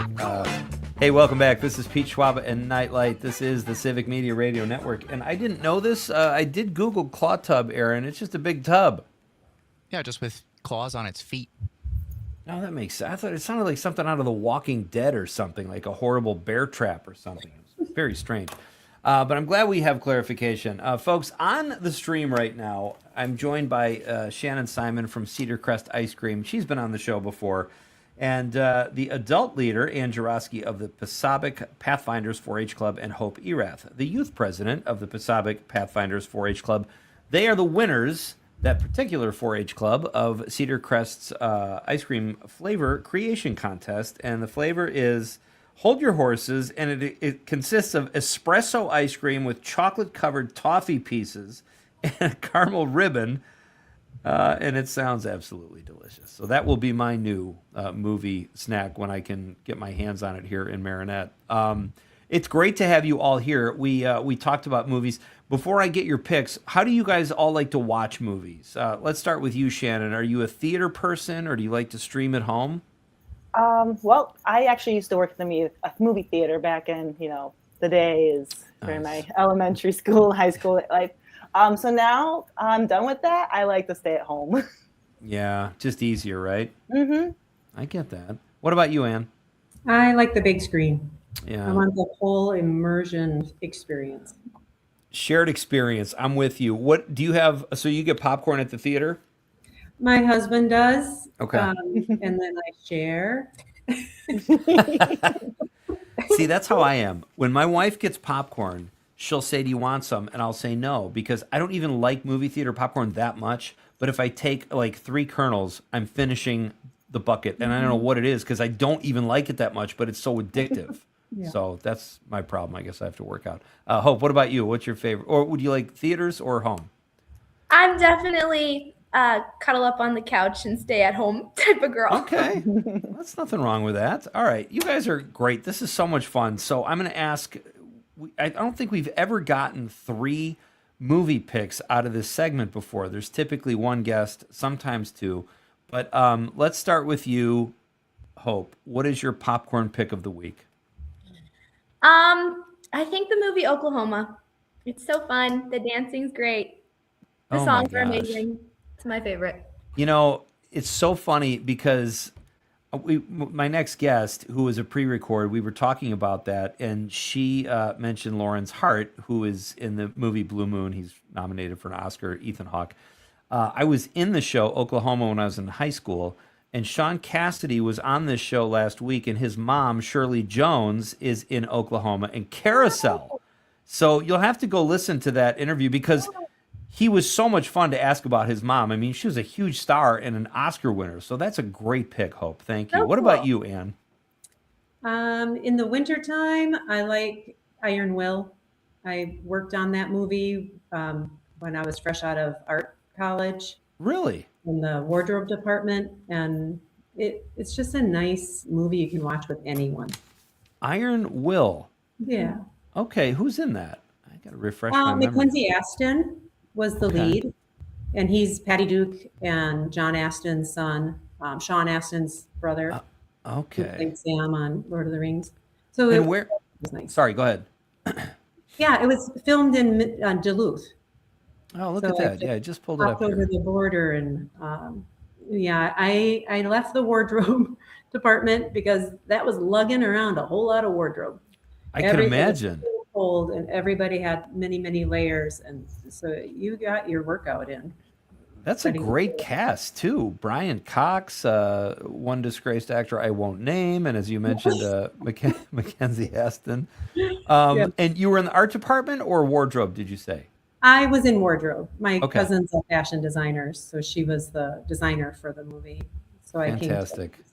Great choice. So we've got Oklahoma. Oklahoma, Iron Will, and there's a drum roll going on in my head right now for Shannon's pick. I hope it's different than last time, but if it's not, that's okay too. Shannon Simon, your popcorn pick of the week. I'm being promised Captain Planet for years now, and I'm still waiting for that movie to come out. Captain Planet. Captain Planet. It was in the works. I wanted to say they announced something in 2020. Leonardo DiCaprio was doing something with Yes. it, but I don't even know if it's ever been put back into production. Wow. So your pick is a movie that's not even out yet. I'm That's waiting gutsy. for it. I've been waiting for years for it. I love it. It's animated. It says it's still in pre-production. All right, so at Okay. least they're working on it. They're working on it. They haven't killed it yet. Have you seen One Battle After Another with Leo DiCaprio? No, I haven't watched any of his later ones. I think I stopped watching his movies after Shutter Island. Okay. Just because he likes his old-timey wimey. If it's not in the 1950s, he's not in it. And I'm over that era. Hey, you guys, this was so much fun. Thank you for all 3 of you coordinating this and being on here. Congrats again, Pasabic 4-H, Ann and Hope on the win. Great job, Shannon. Cedar Crest is outstanding stuff. It's a great product. I'm probably going to mow some later. So thank you, all of you guys. Good luck, and please don't be strangers. Come back again sometime. Yep. Thank you so much. All right. Have a great night. That's Shannon Simon, Ann Jurowski, and Hope Erat. That was really fun. Zomers, you're an ice cream fan. We talked about that. Oh, What's your absolutely. favorite flavor? I'm very partial to caramel and peanut butter flavored ice creams. Like anything with a peanut butter base, you Okay. won't be able to stop me from eating. Yeah. It's I don't know. There's just something about it. I'm with you. It's like there's just some foods I have to eat a lot of. Like I have pretty good control most of the time, but a good chocolate peanut butter, forget it. It's done. I love Hey, caramel we're coming collision back from, for Act 3 after this short break. Davika Yiddish is here. She's a great film critic. That's all coming up, and I'm going to read your text too. This is Pete Schwaba and Nite Lite. The news is next.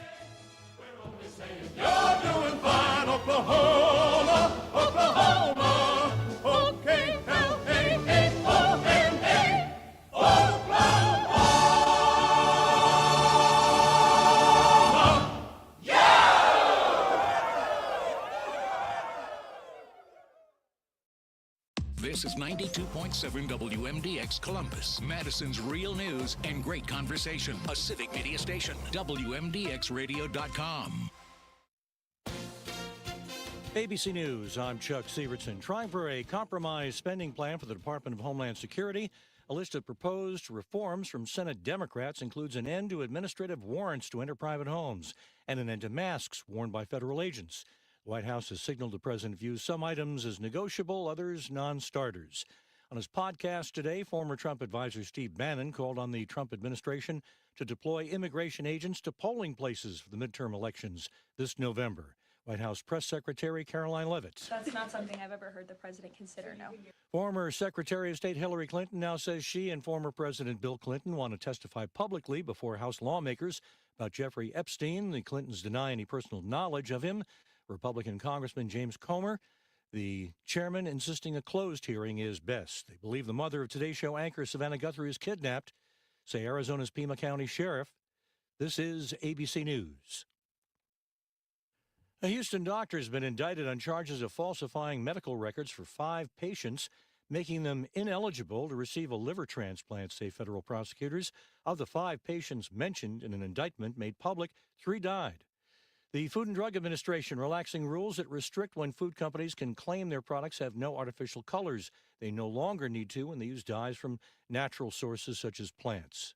During the Apple Music Super Bowl 60 halftime show news conference in San Francisco today, the headliner Bad Bunny says he's excited about what's coming up. I feel more excited about the people than even me, about my family, about my friends, people that I know that they always have believed in me and they happy because this moment, the culture, and that's what make this show to me make it special. Chuck Severson, ABC News.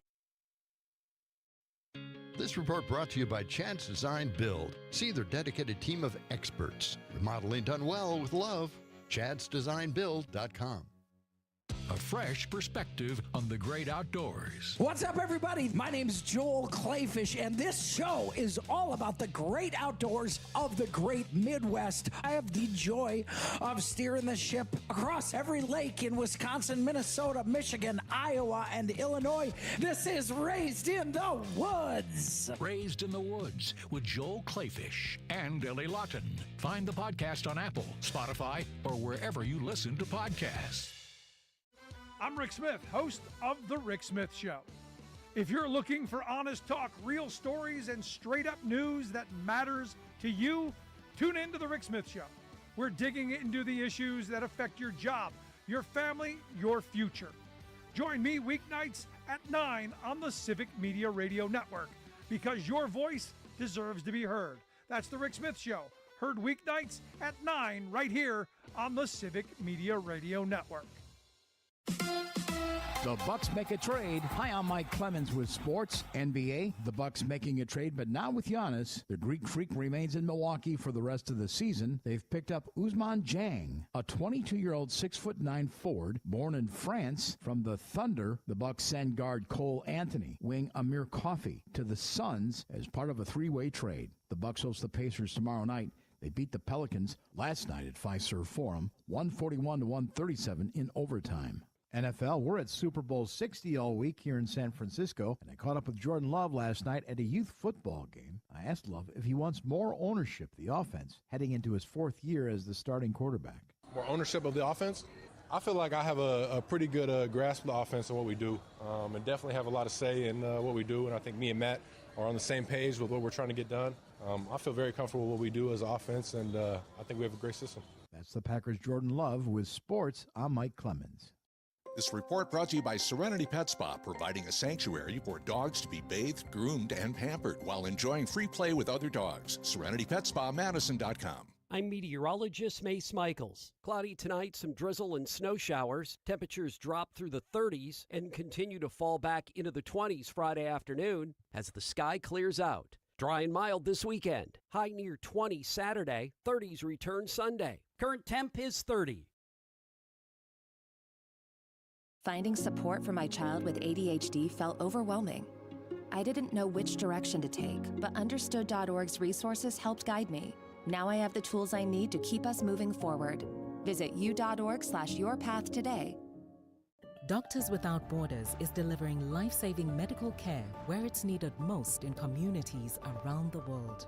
From bandaging war-wounded patients in Sudan to providing clean drinking water in Haiti, we're in more than 70 countries worldwide, bringing patients from sick to recovering, from emergency to aid, from crisis to care. This life-saving care is made possible by a global movement of supporters like you. Thank you.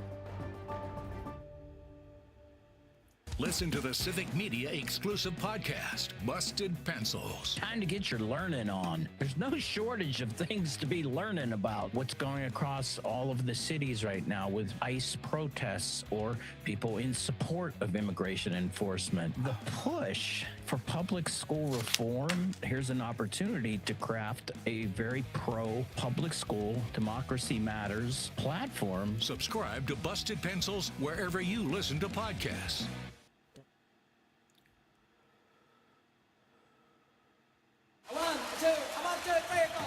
Broadcasting live statewide from the Civic Media Studios in Green Bay. This is Nite Lite with Pete Schwaba, your inside source on everything entertainment from Wisconsin to Hollywood.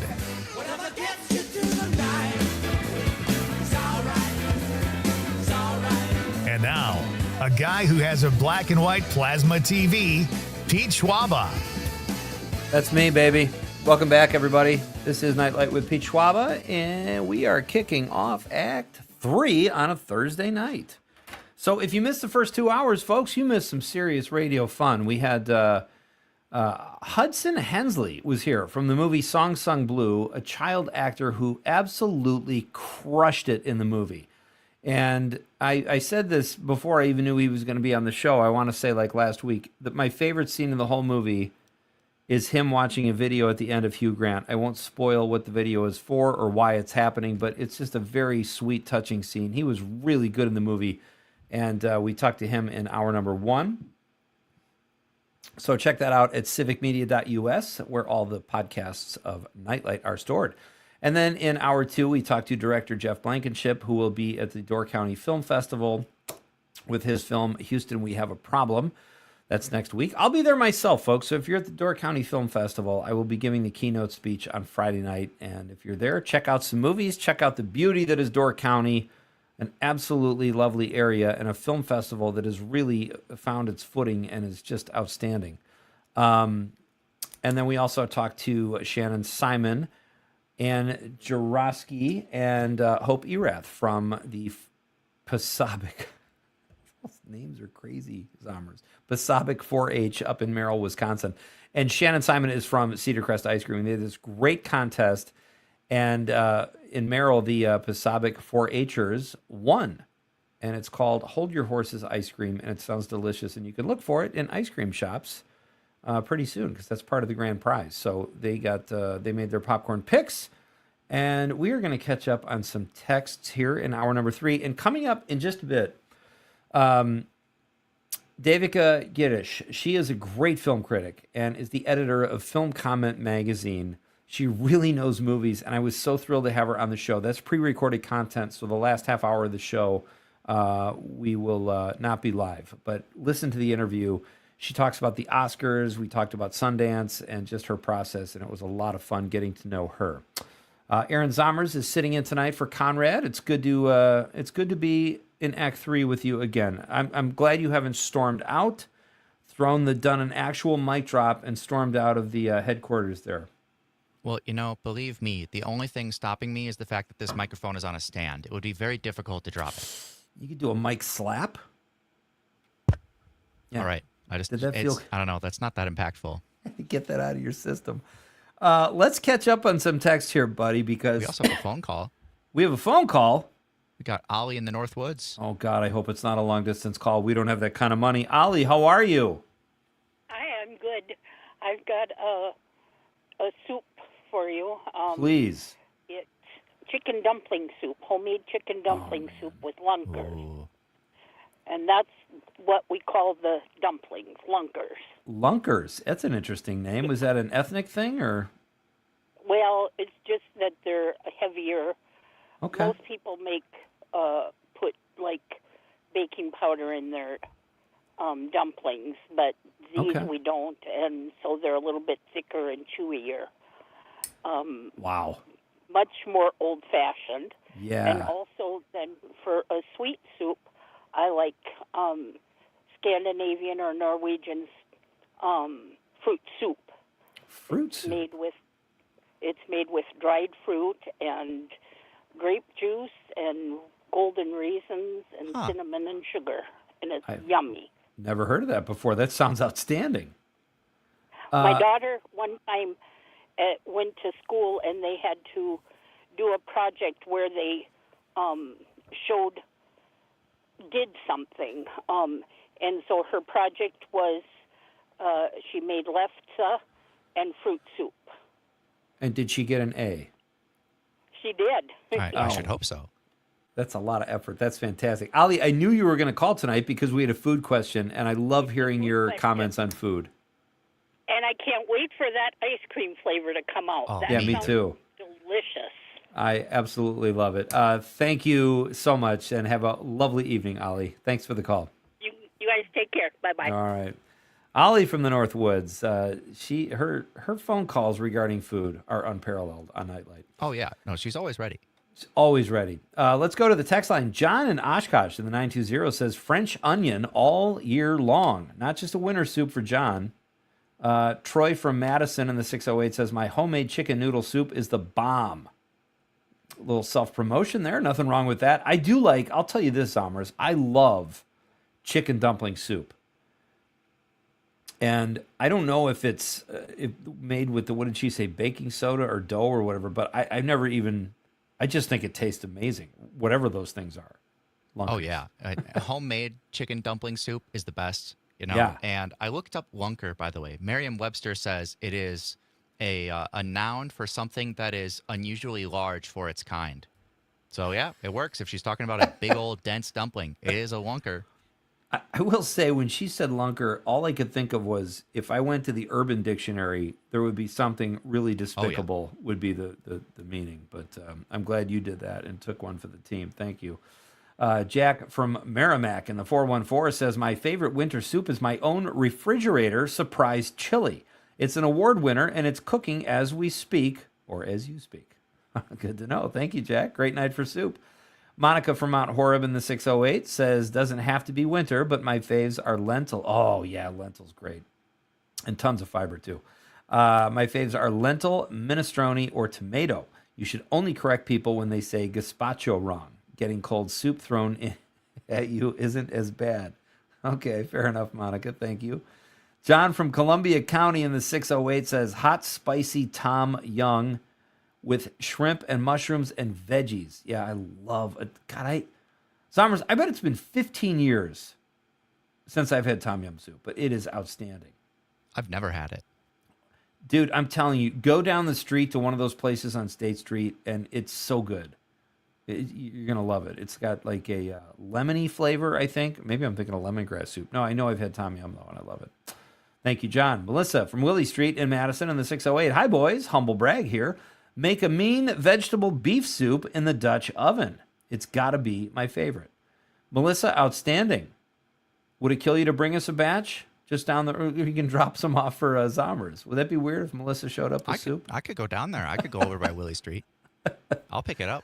I don't want to sound like, because she'd probably do it. They're so nice.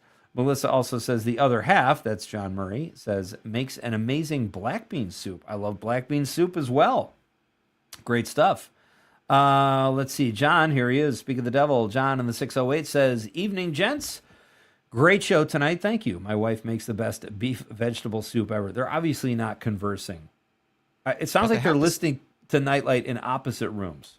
But they have their story straight, so they at least, listen, you know, they're not nothing lying. if not honest. I agree. Makes you gorge. My other favorite is black bean with toppings like bacon and onions and shredded cheddar and a dollop of sour cream. Good. And I love a fancy restaurant French onion soup with a sheet of thick cheese on top. I like that. I like that less as I get older, but I always loved. Did you ever have it with Aaron with like it's like a cheesy hard bread biscuit or something that they put in there? Yeah, something like that. Really good. I don't know. I've only had French onion soup a couple of times. It was very good when I did. But yeah, it's awesome. Tyler from Wisconsin Rapids says Curly's calamitous clam chowder is yummy in the in the tummy. You know what's funny? I don't know how well you know Tyler Zommers, but like he for a while had the reputation of having very kind of risque texts. So to hear him, where he's obviously got kind of a mind that can go there, say Curly's calamitous clam chowder is yummy in the tummy, he's obviously a very complex human being. oh yes, for sure. I had him I've seen some of pigeonholed. these other texts. Yeah, and I apologize now. Well done, Tyler. Great to hear from you. Michael in Madison in the 608 says, hey guys, ladle me up some duck soup. It's not just a classic Marx Brothers film, it is also a pretty tasty dish served with egg noodles, which is bested only by Colorado chili. Contrary to its name, it's not from Colorado. It's a Mexican stew named for its signature red chili sauce, Colorado meaning colored red in Spanish, featuring tender bits of beef and or pork. I, too, feature some tender bits, but that's neither here nor there. Love you guys. Thanks for the show. Well, thank you, Michael from Madison. Took over for Tyler there. Yeah, people, Tyler, and then the thing with Matt from Eau Claire, I still don't get the garbanzo bean thing. So you're going to have to explain that to me. Okay, I will. And I'll feel stupid. I think I have an idea, but my mind is not as warped as it used to be. And obviously not as much as yours or Matt's. Matt says, I love getting the LED. This is Matt from Eau Claire again, speak of the devil. I love getting the LED out, the LED out, my favorite band, but I will concede to Pete's feelings on Stairway, only after one takes in Hart's performance at Zeppelin's induction to the Kennedy Center. Oh, I was not aware of that. So yeah, that was on yesterday's question of the night, which Yeah. is about songs you never need to hear again. Correct. But that one I would definitely check out. I bet I love when bands cover other bands. Awesome stuff. Okay, we've got social media texts to read as well coming up in just a few minutes, folks. Davika Girish will be here. She is a film critic and the editor of Film Comment, and I love her insights on movies, and she will be here in just a few minutes.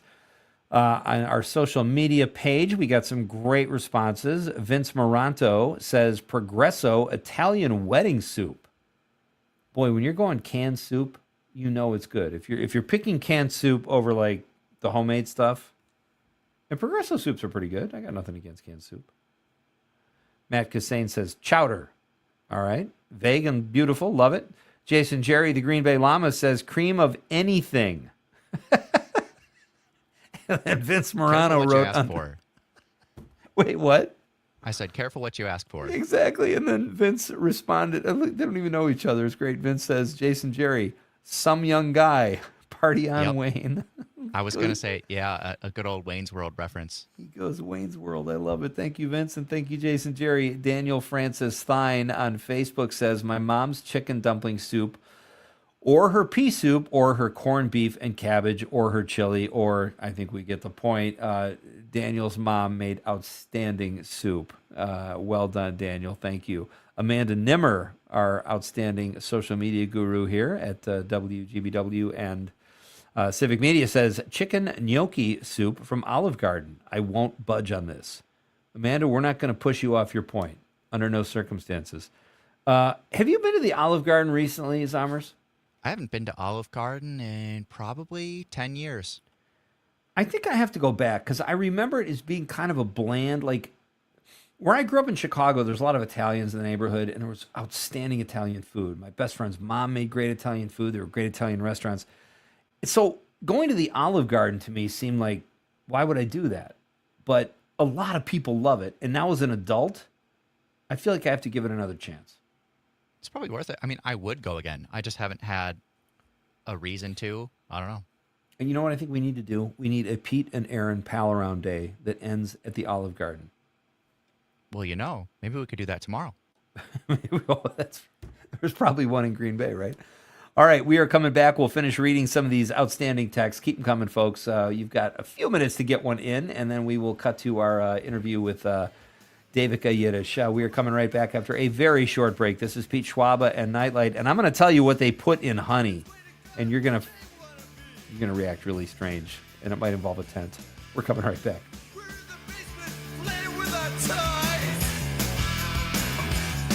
I Hector boy!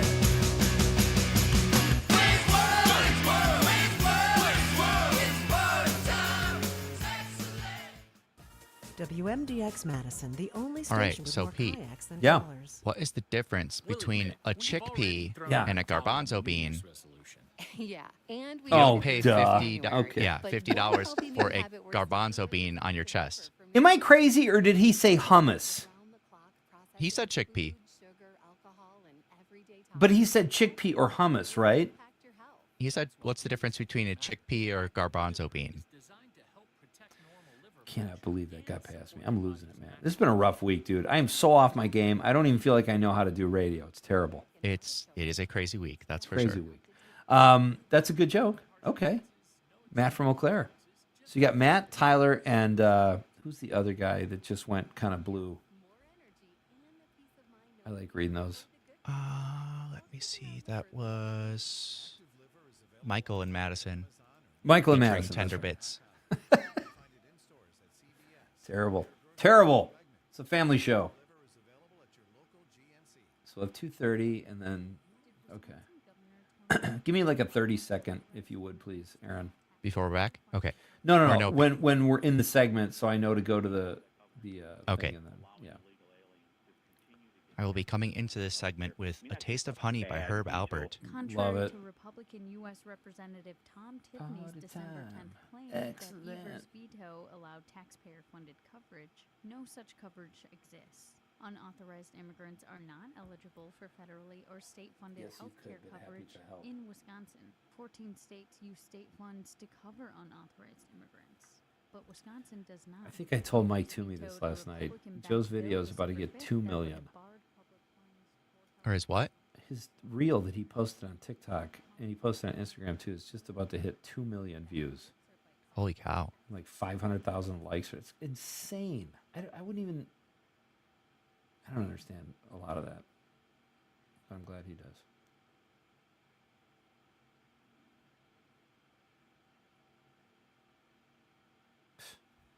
Crazy.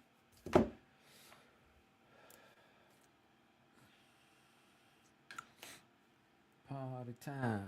Excellent.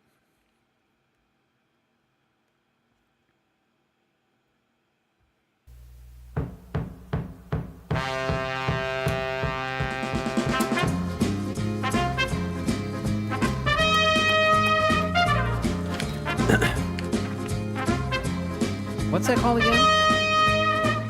A Taste of Honey by Herb Albert and the Tijuana Brass. Herb Albert, I always know. I can never remember the name of it. I love that, though. That is very apropos. This is Nite Lite with Pete Schwaba, folks. Welcome back. Aaron Zommers spinning tunes there in the DJ booth. And Taste of Honey is appropriate because this is from Newsweek, if you tasted honey by a certain manufacturer, I don't think it said who it was. Oh, yeah. A Carco. They make... What they actually make? What happened is Cialis got into honey, and people were eating it, and then they were being arrested for indecency. No, I don't know about that, but a bunch of honey got recalled because the FDA found an ingredient in it meant to treat erectile dysfunction. It's a weird brand marketed as a way to boost energy. They tested samples and found the active ingredient in Cialis. Now, Cialis, as many of you know, are the people sitting in the tubs, I think, looking over a hill. I think if you take Cialis or Viagra, you'd want to be in the same tub, but whatever. I'm not a commercial director. It says a bunch of honey just got recalled after the FDA found an ingredient meant for erectile dysfunction made by a company in Virginia called Ecarco. They claim it's specifically formulated honey that gives you more energy. Well, yeah, duh. The FDA tested samples and found a drug called Tadalafil. Yeah, I used to work as a pharmacy tech, and I can say this is a very expensive mistake. Really? Okay. not I wasn't cheap. going to question how you knew what that name was. It says you probably wouldn't confuse it with a normal jar of honey. It looks more like a medicine bottle and says energy support on the front. Just make sure you're wearing baggy pants, I guess, if you eat that brand of honey. Matt Harper says all of them at Bay Motel and Family Restaurant. talking about soups, of course. And our pal Jimmy Kuska says, goulash is a staple. Minestrone if I'm feeling fancy. Love it. Thank you, Jimmy. Have you had goulash? I have. All right. Very good. We got to get to this clip. Here is part of my interview with Devika Yurish. Love her work. Do you have any thoughts on the acting? Best supporting actress, best actor, best actress? God, can I just be a little catty here and say, please don't let Timothée Chalamet win this one? Okay, I have not seen Marty Supreme yet. But I have seen Marty Supreme. Even though I haven't seen it, I'm not ready for him to win an Oscar yet either. I'm kind of pulling for Michael B. Jordan. But having said that, I heard Timothée Chalamet is great. He is not bad in it, and I like the movie. I think it's a good movie. It's smart. It's fun. Yeah. I do not think this is the best performance of the year, and certainly not the best of Timothée Chalamet's career. Interesting. Okay. I think I've really loved some of his earlier performances. I think in this one, you can see him wanting the Oscar. You can see it. Yeah. Right? It's good, but there is something about it that's like capital A acting. And I just, I'm not rooting for him to win it. I'm sure he will have many more opportunities of course. In his career to win it. I think Wagner Moura is actually, I love Sinners, but I think Wagner Moura's performance in The Secret Agent is really unbeatable in this category. And Ethan Hawke has always had a special place in my heart. I think he's a fantastic actor who takes on a lot of bold and independent projects. I just saw a film starring him at Sundance called The Wait, which I thought was just so great. I wouldn't be mad if he got it either. And I do think his performance as Lawrence Hart in Blue Moon is spectacular, even if I don't love that film, but I will recommend you watch it for Ethan. I will. That's on my list too. And I used to love Rodgers and Hammerstein's shows, so I know all about that backstory. We have time. Let's do one more. Let's do, we've got about a couple minutes. Let's do Best Actress. Here in Wisconsin, we have Song Sung Blue that was supposed to be set in Milwaukee. They didn't shoot it in Milwaukee. But I thought, and again, I've only seen a handful of the films. I'm deferring to you, but I loved Kate Hudson in that movie. I thought she was outstanding. Have not seen Jessie Buckley yet. I have not seen Kate Hudson, forgive me, so I won't be able to weigh in on her performance. Okay. But of the rest, to me, Rose Byrne in If I Had Legs, I'd Kick You is the winner. Renata Reinsve in Sentimental Value is also very good, but again, If I Had Legs, I'd Kick You is a smaller movie, so I just don't know how many people have seen it, Yeah. But it is a remarkable performance of a mother kind of losing it over the course, of several days and dealing with apartment issues and child issues and work issues. And those sorts of performances can often be cartoonish or hysterical. The woman in crisis, the mother, being a mother so hard movies have been a little bit of a fad, especially in the art house world lately. But this is one where it feels both so realistic and it's so funny. And I just kept thinking of my mom's face when I was watching Rose Byrne's face, something really, really hits home. Relatable. I think she deserves this one, and she's never really been taken as a serious actress, in the way that some of the other nominees are. Both Kate Hudson and her, I think it would be really fun to see them win for that group as well. All right, we did that a little out of order. That entire interview is coming up after the news, and it's great. We talk Oscars and Sundance with Devika. Vicky Savikina says veggie. Jay Campbell says beef barley. Folks, that is the end of the live part of our show. We'll be back tomorrow night. Have a great night. Good night, Wisconsin. Overcome the blow, learn to take it well. Only wish my words could just convince myself that it just wasn't real. But that's not the way it feels.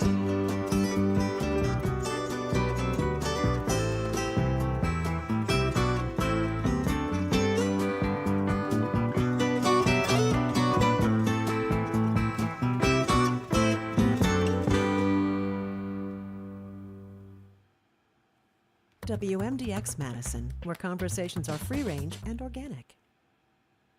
This report brought to you by Downtrends Distilling, making fun All right, flavored I imagine you were going to head out then. I guess so. Do you need me for anything?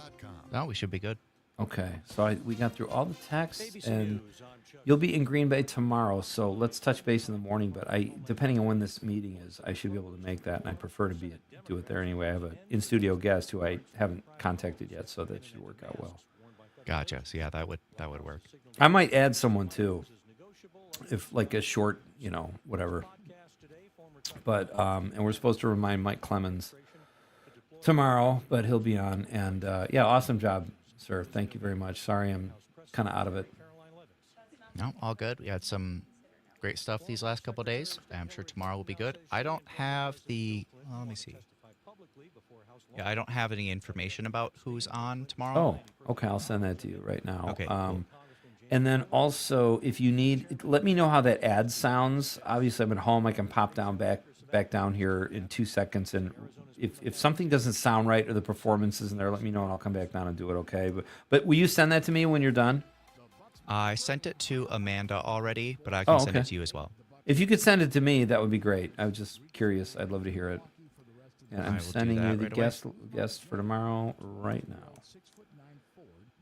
Perfect. Are you going to email it or chat? Yeah, I'm going to email the file. Okay.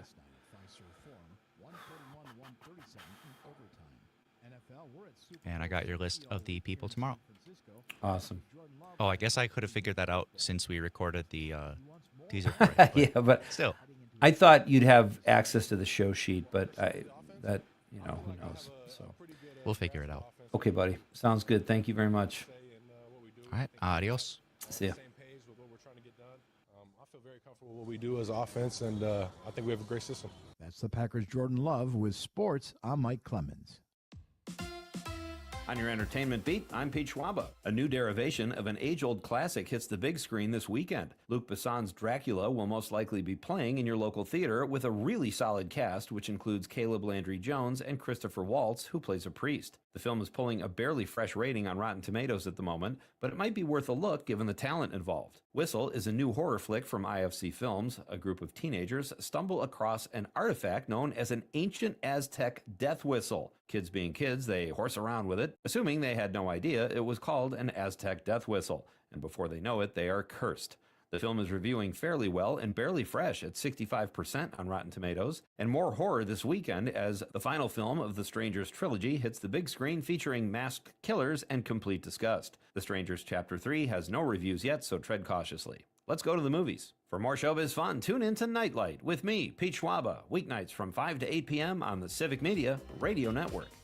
This report brought to you by Sugar River Pizza, your catering expert. Host your party in their gorgeous Sun Prairie location or a venue of your choice. SugarRiverPizza.com. I'm meteorologist Mace Michaels. Cloudy tonight, some drizzle and snow showers. Temperatures drop through the 30s and continue to fall back into the 20s Friday afternoon as the sky clears out. Dry and mild this weekend. High near 20 Saturday, 30s return Sunday. Current temp is 30. Hey there, Wisconsin. Tom Hartman here. Democracy is not a spectator sport, so join me each and every weekday right here on Civic Media for the Tom Hartman program from 11 a.m. to 2 p.m. Covering the news of the day and sharing ways for you to get off the sidelines and get active in your community, because change starts with you. Get involved and tune in to the Tom Hartman program Monday through Friday from 11 a.m. to 2 p.m. right here on your local Civic Media radio station. Aho, this is Robert Pilot of Native Roots Radio. On our show, we share stories from Turtle Island highlighting the people and issues shaping our communities. From protecting water to treaty rights and preserving languages and traditions, we cover it all. Hear voices like Arvina Martin of Emerge, Wisconsin.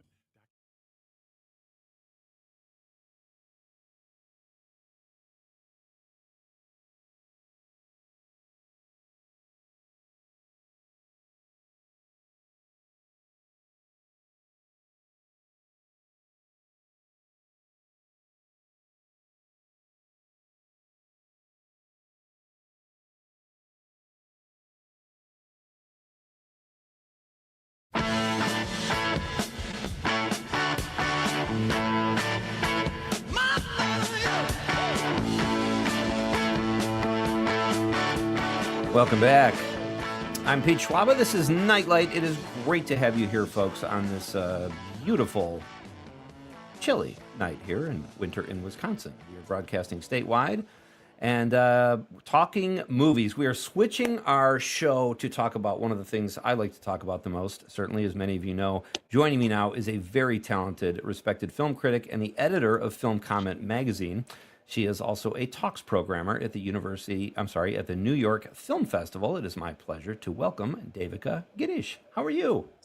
Hi, Pete. Thanks for having me on the show.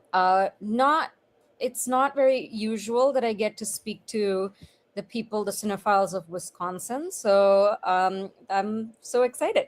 Well, that was the word on the street, and we thought we need to rectify that. We need more Devika here in Wisconsin. So your time is greatly appreciated, as is your knowledge. I've been looking forward to having you on. I think are you in LA or New York? I'm in New York, and it's pretty chilly here too.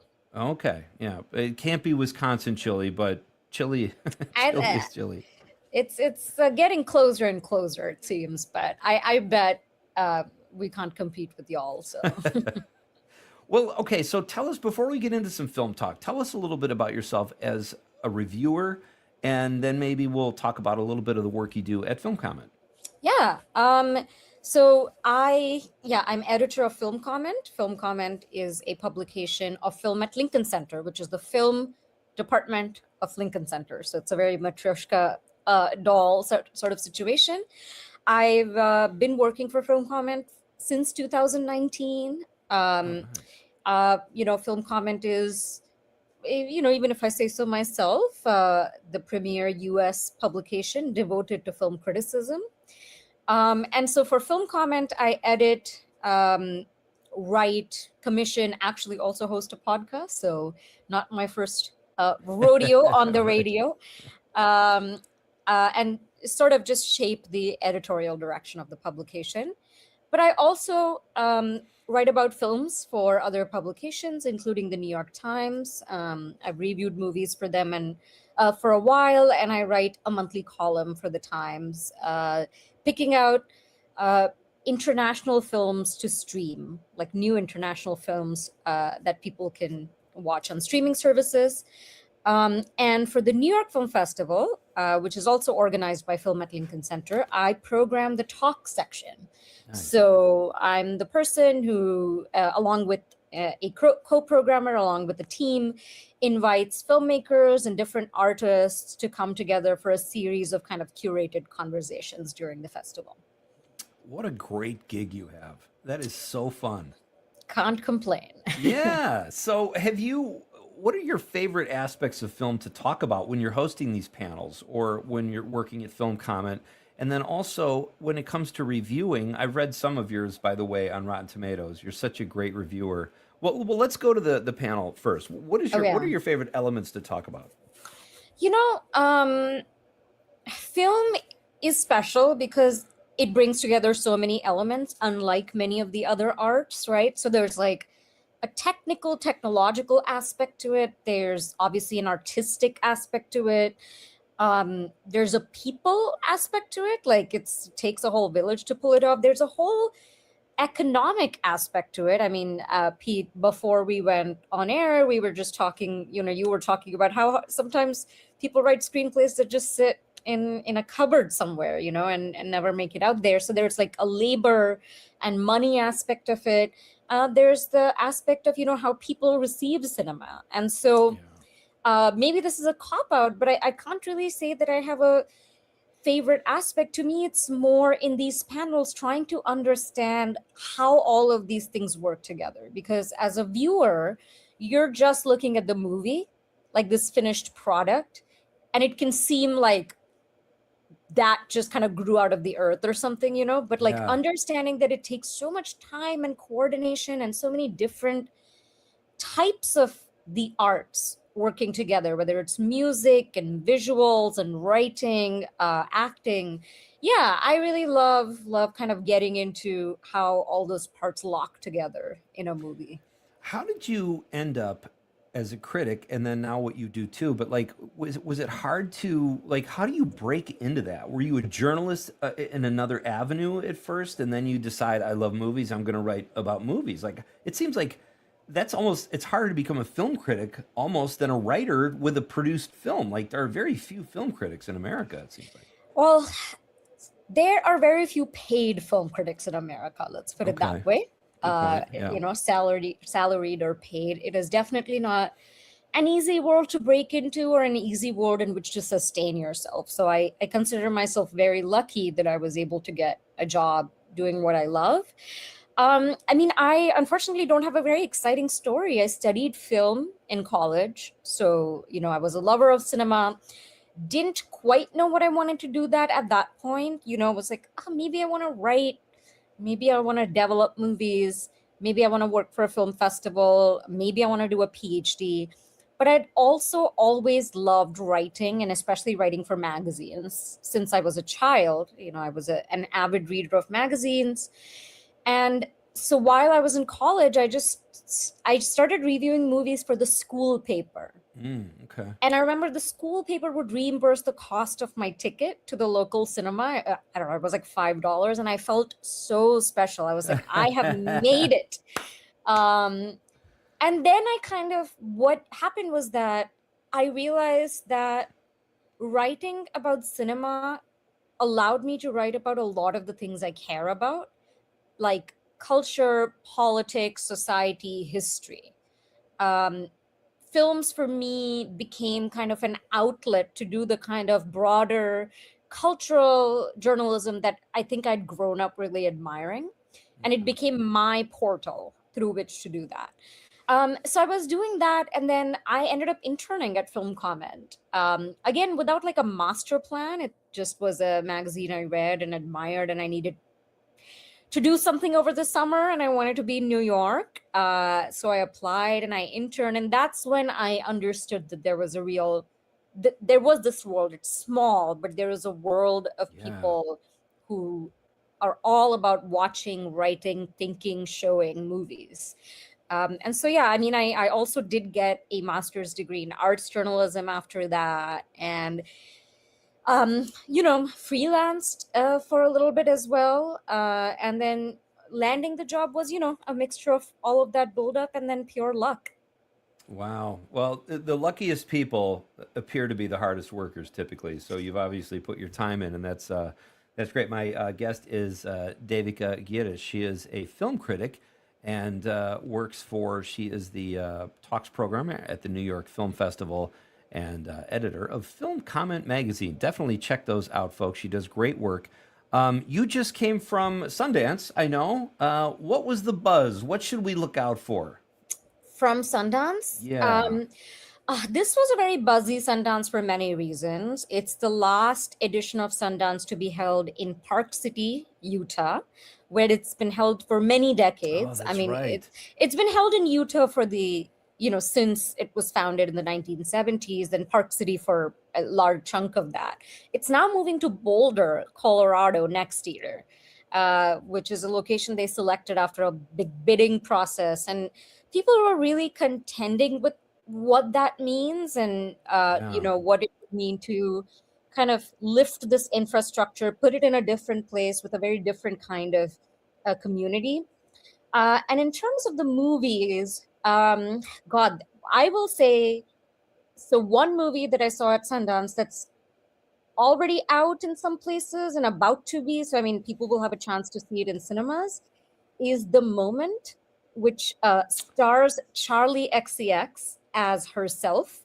I'm not a huge fan of like celeb produced movies about themselves, but this totally bucks the trend and is a really smart and funny and self-deprecating satire, which kind of stars Charlie XCX as Charlie XCX about to go on her Brat world tour, and everyone around her label and her managers and agents, everyone's like, how do we keep Brat Summer going forever? And so she's dealing with this pressure, and they decide that they're going to make a concert film for Amazon Prime about the tour. And it's kind of the concert tour is the concert film is being directed by a director played by Alexander Skarsgård, who was just on SNL. Yeah. And so the whole thing is about, these different visions clashing. Like Charlie wants to maintain her sort of very brash and provocative identity. At the same time, she's like, I got mass appeal after so long. How do I keep that going? And so it's kind of about the class of commerce and individuality in art, which I think is a very pressing topic right now. And it's just done with a lot of humor and wit. Boy, that's a great recommendation. Thank you for that. So my guest is Devika Girish. She is a film critic and the editor of Film Comment. We are talking to her. We just finished talking to her about Sundance. I want to move on because I know we don't have that much time, but what are your thoughts on the Best Picture nominations for this year's Oscars, Devika? Do you have, did anything surprise you? You must have been a little surprised about F1. I was very surprised about F1, I have to say. I don't think it's a cut above so many other brilliant movies I've seen this year. So I'm a little sour about that. What do you think is up there? How does that get in? It's like basically an advertisement for, racing. I think there is something about, like, right now we're seeing a lot of, the actors who used to be our young heartthrobs in the 90s. I mean, Leonardo DiCaprio in One Battle After Another is a case, who are doing kind of interesting roles that also reflect on their kind of mortality or the fact that they're older. And I think Brad Pitt embodies that a little bit in this film. Yeah. And I don't know, I think there is a little bit right now of nostalgia for the old school star. People are just, first of all, missing the good old days. Guess why? And also just there's something really beautiful about seeing a star age, like George Clooney in Jay Kelly, a movie by Noah Baumbach. There's something like you are able to measure the passing of your own life, with these people that have been around for so long. I really think Brad Pitt is the secret sauce with F1 getting the nomination. That's a great point. I still don't, and it all holds true. I still don't know why it had to be. I mean, can I read the minds of the Academy voters? Right. Absolutely not. This is my guess. Absolutely. All right. So what do you think? We've got about a minute left, Aaron, before a break. Okay. So let's do this. We're going to take a quick break and we'll come back with my guest, Devika Girish. She is an excellent critic, and she is also the editor of Film Comment magazine. And we will be right back with her to talk more about the Oscars. This is Nite Lite with Pete Schwaba on the Civic Media Radio Network. I don't want to be a producer. I don't want to be a big star. I just want to be a big shot director. I smoke a big Havana cigar. I'm making groovy movies. I'm making groovy movies. I'm making groovy movies. I'm making groovy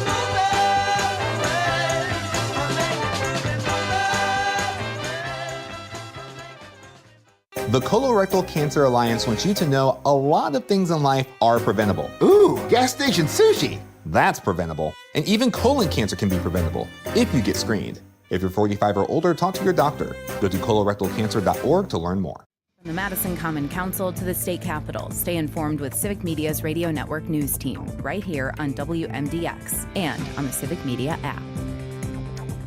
Winter is heating up all around Madison. Hi there, Terry Barr with your hand-picked list of some new fun events, including the perfect place to wear that big red pointy hat in celebration of the quirky Scandahoovian Winterfest in Mount Horeb, Ole and Lena comedy, frozen turkey bowling, a troll scavenger hunt, and more. The quirky fun happens all weekend.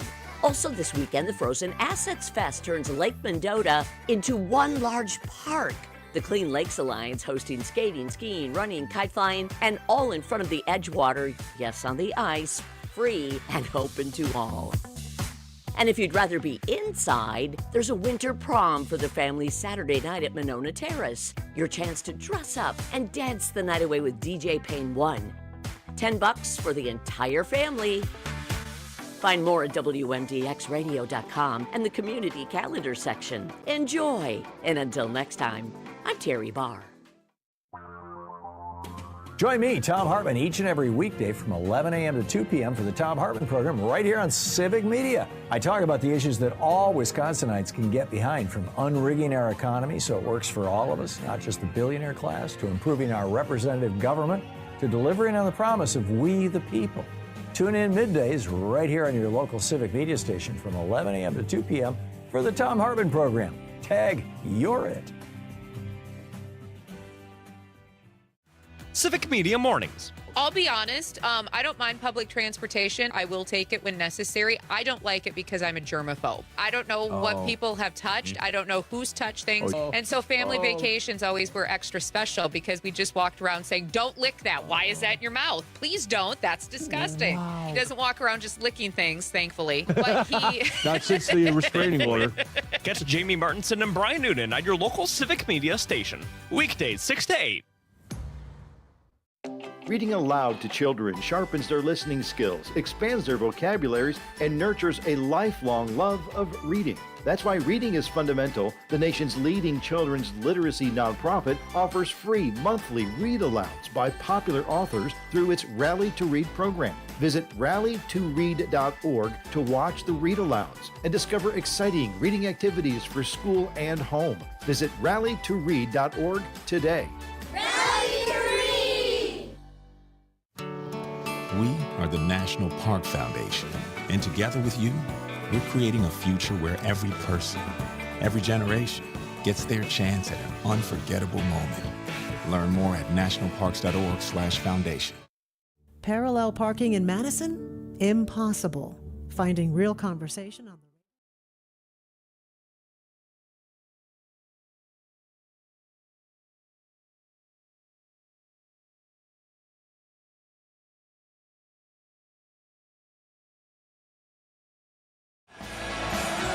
Welcome back. I'm Pete Schwaba. This is Nite Lite. Thanks for being with me tonight, folks. Talking about the things in life we love. Movies and TV and music and comedy.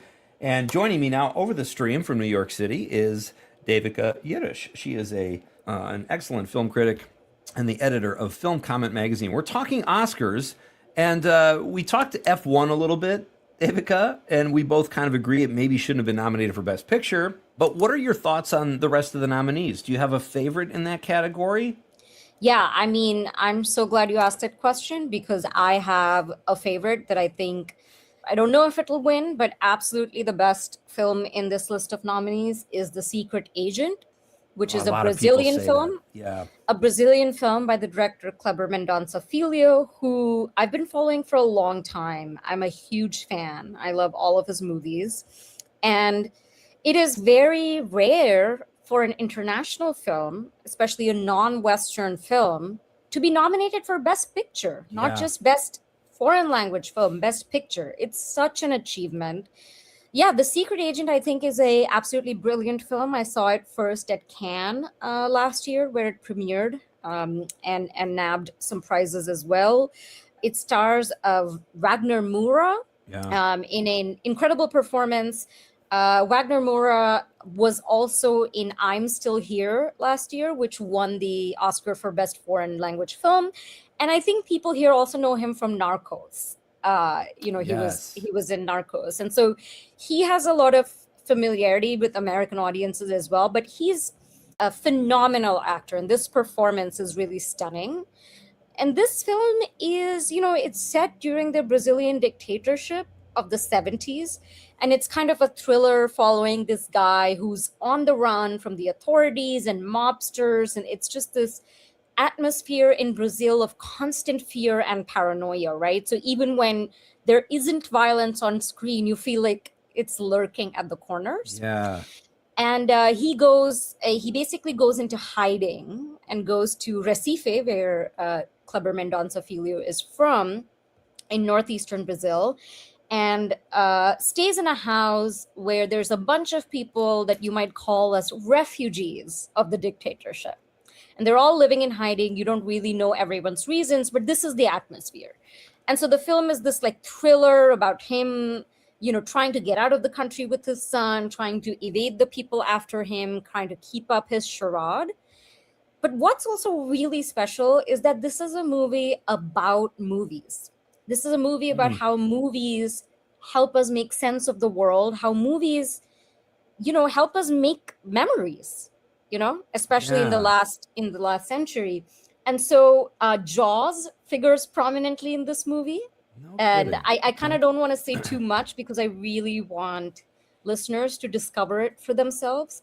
But there's homages to Westerns, to 60s and 70s Brazilian films, to Hollywood blockbusters that were screening in Brazil in the 1970s.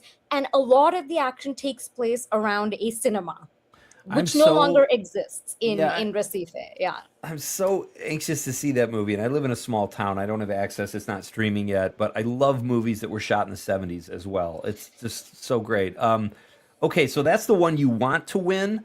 But realistically, I know that's kind of a long shot, as much as everybody seems to love the film. You go Sinners or One Battle After Another? Do you think it's between those two? I do think it's between those two. Of those two, I would choose Sinners, which I also think is like a fantastic film and a great example of a blockbuster, mass entertainment film that's also intelligent and creative and political. I had a blast.